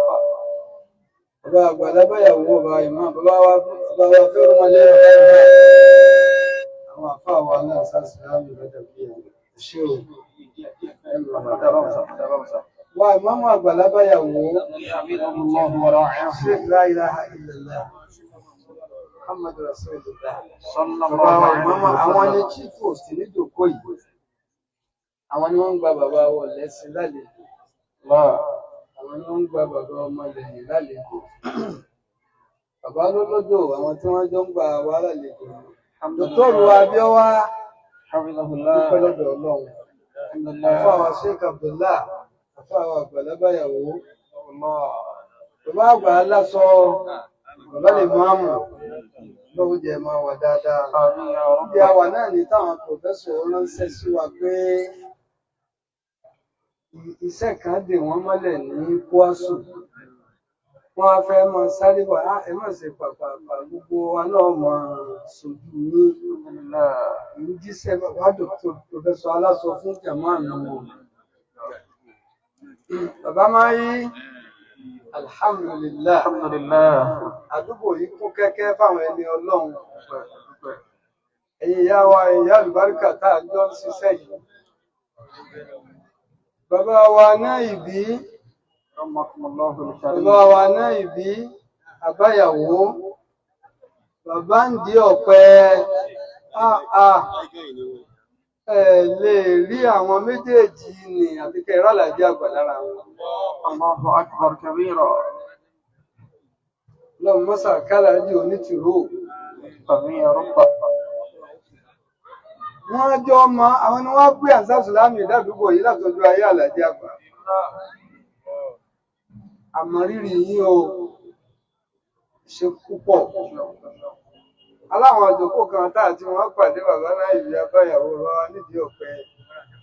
Yorùbá àlùbáríkà náà. Bárúkọ la ṣáájú ẹ̀dá. Ọlọ́run bá wa mú àdúgbò náà lọ́wọ́. Àmín. A kí àbáwa eléwúrẹ́ àfáàwa eléwúrẹ́ ẹkùṣẹ́. Sheikh Abdulmumin ẹkùṣẹ́ ẹ̀ṣẹ́ púpọ̀. Ẹ̀rí ìjáde wa yìí. Bàbá wa Sheikh wa àdúrà gbà Adamallahu hayata. Níjọ́ àti pilẹ̀ Al-Mudir, kò sí bàbá alágbàdẹ ẹ máa bọ̀. Ẹ máa bọ̀. Ẹ láyé ẹ máa bọ̀ ń bí àyè kan. Bàbá àgbà alágbàdẹ nù. Ìdáfùtà kára. إذا افتخر الأحباب الرجال بولديهم كفانا مفخرا لأننا بنوها كفانا مفخرا لأننا بنوها.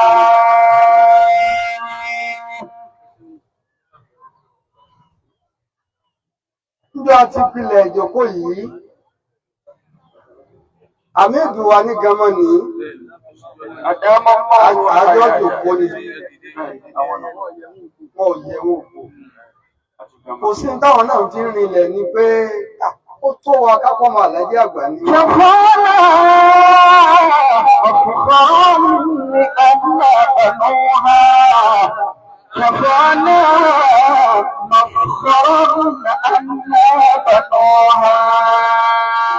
Àfáà mi ò ṣe gbé hàn ọ̀dọ́ àfáà yẹn o. Kò ṣe gbé hàn o.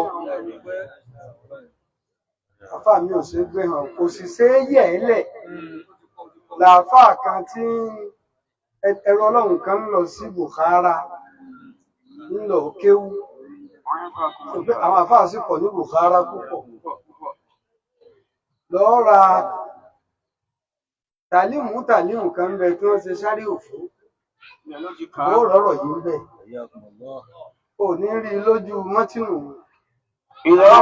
Bọ́ bá gbọ́n ìsàlẹ̀ rẹ̀, àwáṣí rẹ̀ ó rí bẹ̀. إذا افتخر الرجال بما لديهم كفانا مفخرا لأننا بنوها. Ó wá fún wá àgọ́tọ̀ ń lọ Bukhara. Lọ́gà, àfáà sọ ìlú lọ́gà àwọn tí wá nù. Àwọn àfáà wa ní bá nínú Ọlọ́run jẹ mọ́ wọ̀ dáadáa. Wọ́n wá ní ìwé èèyàn mi tọ́ ń lọ kéwú Bukhara. Bọ́ bá ti dọ̀hún, mọ́ lọ àtàjì rẹ mọ́lé kéwú kan wì. Hálíkọ̀ pọ̀ ń bẹ̀. Lọ ti àfáà yìí kọ́ tẹ́tí sí. Kọ́ bá tún kò ń bẹ̀ lọ. Kọ́ wá chúùsì ibi tí ọtí Ọlọ́run. Torí bọ́ ọba ti débì kan tó bá padà ìyá tí wà rẹ̀ ò tí Ọlọ́run mọ́. Kíkú òtọ́ ọba kò ń bẹ̀ ọ̀rọ̀ rẹ̀ ò ṣe é sọ ó lè mú ọ o. مفخر لأننا بنوها كفانا فقرا لأننا بنوها. Ẹnìkan tó gbajúmọ̀ ńlẹ̀ yìí ló pe chairman wa kalẹ̀ Ansarudeen. Ó ní mo lọ bá bàbá mi pé bó làlájí àgbà rí. Bàbá dáadáa ni oníwà pẹ̀lẹ́ ẹ wá mọ̀ bẹ́ẹ̀ lè rú mi lọ́dọ̀ wọn lọ kí.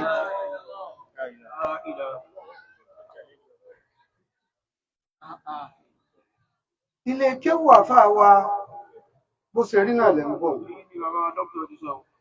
Gbogbo ń ta wá wí pátá bàbá rí ipá àwọn èèyàn ga láyé. Lẹ́yìn bá tóbi tí ọ̀rẹ́ lòmíì kó tóbi ó yẹ̀yẹ́. Gbogbo bí kíbi kan ga sí. Erin ibì kan ó lè jẹ́ lírí ibì kan. Ọ̀dà mọ́tò tó ń wà lọ tí ń ṣe wùwù tó wá ṣe sì tó wá dákẹ́. Wákàtí mẹ́jọ ẹwà ń bẹ ìrìwáyà kan wá dé pé ṣe bí wáyà yìí lẹ́ lọ́pọ̀. Eré tí ẹnìkan ló pè nù. كفانا مفخرا لأننا بنوها. كفانا مفخرا لأننا بنوها. Àdúpẹ́ èyí tí wọ́n ń dúpẹ́ sí ni pé kò sí àdúgbò tí bàbá ọ̀tọ́wọ́ bọ̀ ṣe dáadáa sí. Kò sí àdúgbò tí bàbá ọ̀tọ́wọ́ bọ̀ tí wọ́n ṣe dáadáa sí. Lójú ọjọ́ ní pé bàbá ńlá àdúgbò kan à ń lọ dé sáwọn èèyàn wa lọ́rùn lọ́rùn. Kò wá sí àdúgbò tí wọ́n kọ́ sí lára Àlàjí àgbà. Bàbá wa bí ó wà nù. Ẹ má bínú àwọn àgbàlagbà tó tara wọn jáde torún tí má ṣe jágbà náà wọ́n ní jàmá àlọ́sà láti. Òṣùlùbà Àlàjí àgbà náà sì rí. Ìyàwó kan bẹ́yìn ilé ìyàwó kan bẹ́yìn ọlọ́jà ànátù ni wọ́n pè. Ìyàwó ànátù. Ẹ ti rántí ìyá náà. Wọ́n mi rí. Láti ìyá yìí ni wọ́n ti wá wà sí ìlú lálórí. Wọ́n wà máa fa kéwú ló wà ọ́nùjẹ́ ẹjẹ́ ń wí tèmi ló wà Àlàjí Kàmọ́rù.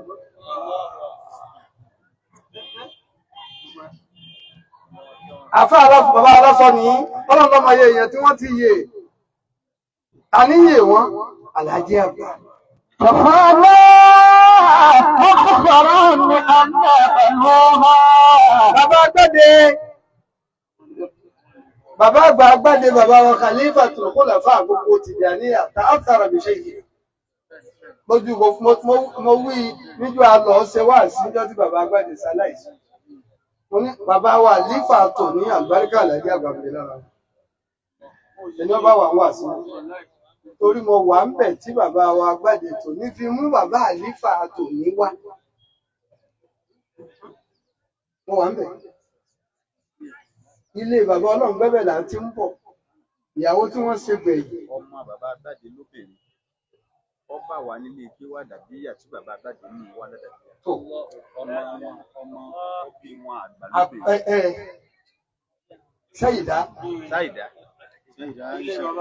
Sáyìdá tó Aisha.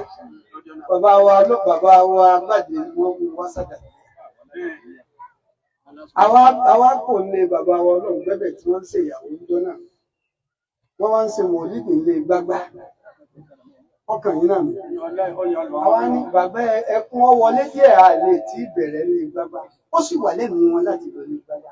Wọ́n wá wọlé wọ́n mú tí ìlú bí wọ́n ń ṣe ní làwọn ń gbọ́ la ilaha illallah Muhammadu Rasulullah. Ẹ mọ̀ bàbá bá lè pẹ̀lú àzíkìrí. Muhammadu Rasulullah. Àwọn méjì péré wọ́n sì tẹ̀lé wọn.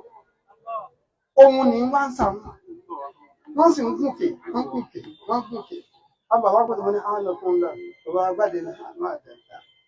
Láti yàrá bàbá wa jáde wá bá wọn pálọ̀ rí ibi. Wọ́n ò sì dá síkìrí dúró.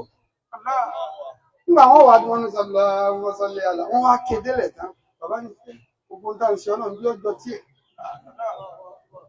Ọ̀rọ̀ tí bàbá Agbáde sọ lọ́rọ̀ ni pé àwọn rí yín nílé ibẹ̀ làwọn tí wọ́n ń bọ̀ yìí àwọn rí ìbò. Àwọn fẹ́ ṣàdúrà fún ọmọ yín yìí. Ọmọ táwọn fẹ́ ń lé àfá àdúrà nù. Ti ilé àdúrà tó bí mi. Bàbá wá ní sẹ́ẹ̀sì mọ̀ pé ilé àdúrà pẹ̀lú ọ̀dàbíyà bákan náà ni. Bàbá wá ṣàdúrà àjọ náà. Tí mo fẹ́ fàyọ́ ń bẹ̀ wọ́n ni pé ní gbígbé àdúrà àwọn lónìí tí wọ́n wá ń kó jọ ilé agbáde lónìí fẹsẹ̀ rinlẹ̀ bí wọ́n bá ní kò ń tibẹ̀ ọjọ́ òun. Mo fẹ́ tírèsì pé kò sádùúgbò tí bàbá tẹsẹ̀ bọ̀ tí wọ́n ní kò gbọdọ̀ wá mọ́.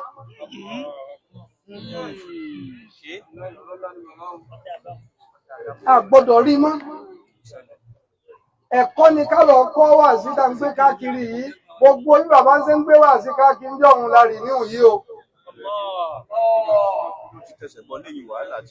Àfẹ́ni ijó ti tẹsẹ̀ bọ́ lẹ́yìn ni wàhálà ti bẹ̀rẹ̀. Àfààní ọ̀ tẹsẹ̀ bọ́ lẹ́kan yóò dà wọ́n látara jíjẹ. Lọ́ọ́ rà rèké, lọ́ọ́ rà gùn, lọ́ọ́ rà kíní, lọ́ọ́ ṣe kíní kan, ọ̀rọ̀ àpapọ̀. Wọ́n mọ̀ wá wò. Ayé tó tẹ̀ dà sí nísìn. Bó ń ṣe ń wí ni wọ́n ń ká ohùn rẹ̀. إذا افتخر الرجال بما لديهم Bó bá wá rí bẹ́ẹ̀ tá a fà wọ̀ níbì kan láìwọ̀. كفانا مفخرا بأن بنوها Oko wa kàfáàná. كفانا مفخرا بأن بنوها. Gbogbo babalọ tí ń bẹ ládùúgbò yìí kò ní wọ́ mi.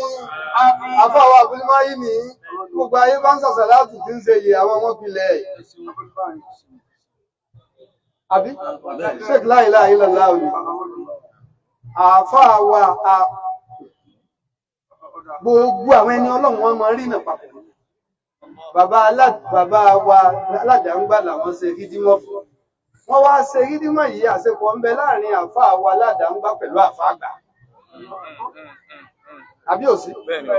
Gbogbo ń tàn wúyí kíní yìí kọ̀nẹ́tì pẹ̀lú ara wọn ni bákan náà wá ní gbogbo wa. Ìwádìí wá pàdé àlàjì àgbà lónìí. Ọlọ́run a bẹ̀ ọ́ oore tá a bá ládùúgbò wa báyàwó lónìí kí ọmọ gbèrú sí àmì òun lẹ̀ díẹ̀. Ọlọ́run o, gbogbo dáadáa tá a bá lábáyàwó ẹ̀sì jó àárín ìní ẹ̀jọ́ tẹ̀rì. Tẹ wá gba gbogbo ohun tí ń jẹ́ mọ̀ kí wà dàbíyà. Dr. Abdulrasheed wí kíní kan lánàá. Ó ní gbogbo ohun tí ń jẹ́ dàbíyà ní Zumra. Dr. Abdulrasheed Okweri. Gbogbo ohun tó ń bá fi ń jẹ́ dàbíyà Zumra. Ẹ wá gba Zumra láyé. Àfáwà Sáàdù Díìnì ní àgbàlagbà làwọn náà fi wálé kéwú Marshal. Àbí? Wọ́n ti di imam. Alhamdulillah. Ọmọ alájà àgbà di imam. Àfáwà Sheikh Sáàdù Díìnì ẹlẹ́ẹ̀kù. Àgbàlagbà ara wọn yìí wọ́n ti níyàwó lé wọn ó sì wá látàbáyàwó yìí lásàlẹ̀ ikú ní ẹwà kéwú lálẹ́. Àfọ́ ọba. Àbí? Àwọn mélòó? Àwọn mẹ́ta pé ní wọ́n sanwó àdúrà báyàwó. كفانا مفخرا بأن بنوها.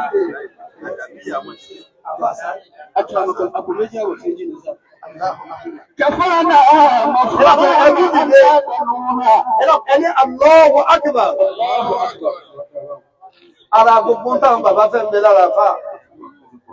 Wọ́n wà lè ké wọ́n mọ̀ wá kiri tíra. Wọ́n jẹjẹ kújẹ kankan. Àwọn àgbàlagbà yìí àtàfọ́ba wọ́n pọ̀ bẹ́ẹ̀ ọláṣẹ́wù. Bẹ́ẹ̀ làfọ́ àwọn Sáàdù Díìnì náà lọ́jọ́ ẹ̀gbọ́n fún àfọ́ ọba. Wọ́n bẹ̀rẹ̀ ké wúlò àwọn àfọ́ àwọn ṣe Muhammad Bello láwọ̀ ìwọ́n wá parí ẹ̀ sádàbíyà. Gbogbo dáadáa tí ń bẹ lọ́dúgbò tá a wà yìí. Tá a wá lónìí, á jíṣẹ́ báwọn àlájì àgbà lè tẹ̀ ṣe. Kọ́lọ̀ wọn jọ jàre kó dàpọ̀. Àlùbáríkà báyàwó máa lọ wájú sí. Ọjọ́ máa lọ wájú sí. Bàbá wọn di ọ̀pẹ nígbà tá a bá fi wá gbogbo àwa tá a fẹ́yàwó kọ̀ọ̀kan ṣe ẹ̀ hà fún wa. Subhana rabbika. Má ṣe ìjọ dákun torí Ọlọ́run. Bọ́ ilé ìgbé àbá ṣe gbogbo nǹkan tátọ̀ bá gbọ́ pé kódà lábáyàwó tí wọ́n fi sọ̀ lájẹ́ àgbà rẹ̀ yóò fẹ́ dàbí ìkan náà. Àbá àṣìkà tó gómi àwọn abíọ́wá ẹ̀dá ẹ̀kí aláìní àgbà kọ́. Wọ́n fẹ́ kí wọn káàbọ̀. Ìkẹ́kà wí sí mi létí. Gbogbo jàmọ́ wa dákun tó gbọ́ mẹ́dì lọ́fẹ́ dìde o. Ọmọ bọ́yá ọ̀nà Ọlọ́run owó máa bàbá wa ni ẹ̀dá ọ̀fẹ́ má dìde torí Ọlọ́run. Dákun ọ̀yá bàbá wa. أعوذ بالله من الشيطان الرجيم بسم الله الرحمن الرحيم. Bàbá wa ìmọ̀mọ́ àgbà lábáyàwó ẹ má doubt ẹ̀. Èmi ni mo wà láàrin ìgbà tí wọ́n bí abẹ́ẹ̀kọ́ ni. Èmi mo máa gbà láàrin kò sì dàrú. A ní ẹ má wulẹ̀ rí kankan. A ní ẹ pẹ́ alhamdulillah. Alhamdulillah. A dúpẹ́ lọ́dọ̀ Ọlọ́run. A kí bàbá wa ayára ẹkú sí ọlọ́mọ sábà wà kí yín. Ẹ dákọjá sọ pé anakumullah. Anakumullah. Èdè tí wọ́n ló pé mẹ́ta. Ọlọ́mọ sàjárí yín pẹ́ o. Bàbá wa ilé woro. Ẹkú délé àwọn àgbàlagbà. Ọlọ́run ní ìdààmú yín lẹ́yìn wọn. Ìtẹ̀sí fún wáyà yìí lónìí, hàn wá pé ẹ ti ń pọ́n ẹnu bàbá wa National Mission, ẹ ti ń pọ́n alá. Mímọ́ tó bàbá National Mission pé bí èèyàn bá jẹni tí ń jó ògùn, bọ́bá arápẹ́ ìwù yín tó bàbá tarí ìkan sí tí bá bá jó tí bá fi ń pọ̀kọ̀ ọmọ yóò mọ̀rọ̀ sọ. Àwọn ẹgbẹ́ ìsàkọ̀ yìí sí ìdájọ́ bọ́ wà kà. Mo gbọ́ wọn tí tètè aṣọ kan náà sọ wọn. Ọlọ́run sàjárí yìí pé ẹ̀sọ́ àwọn ọ̀tàn náà kò sì dàrú. Ẹ bá lọ báyìí, ẹ̀sìn tó balance. Wàláhì, jazakumullahu kullal khairi. La ilaha illallah. Bàbá wa àgbà bẹ́ẹ̀ tí ń ṣe káàkiri náà ni Ọlọ́run ti ń ṣẹ̀san. Kò ní pọ̀ òun ṣe bẹ́ẹ̀ mọ́. La hawla wala quwwata illa billah. Bàbá wa imam, ẹ kú àmójúbà, ẹ kú àlejò. Bẹ́ẹ̀ bá ti dìde àyìn ní ìsáṣẹ́ rábà lẹ́nu.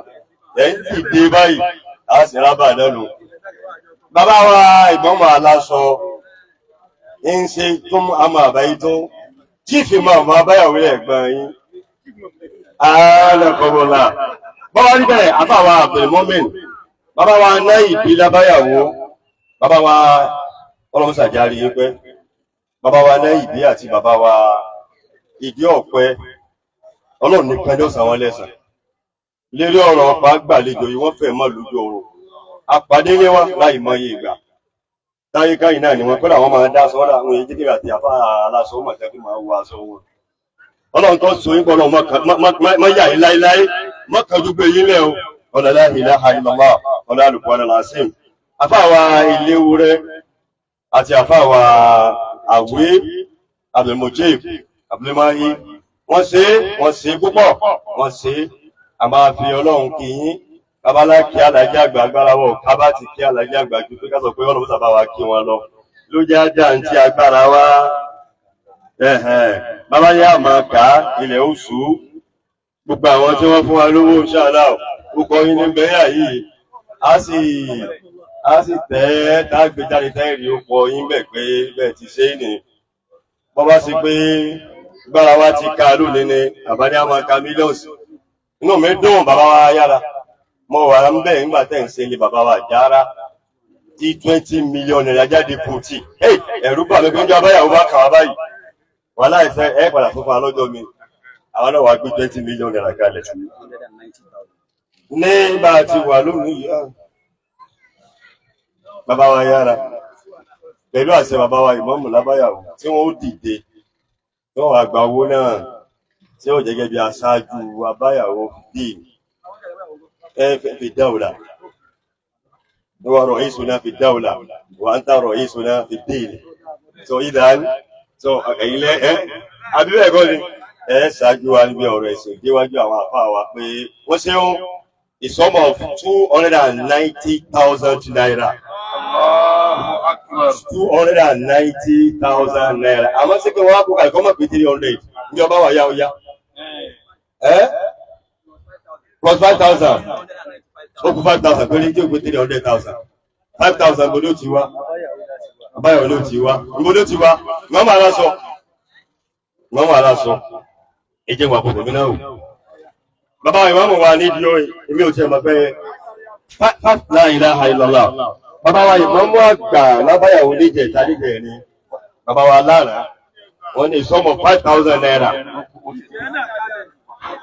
Ìyá wa ní àtú wọ́n fi 2,000 naira kún. Allahu Akbar, àbá wa kí òkú. Ó yẹ kí n lé o. 3,000 báyìí.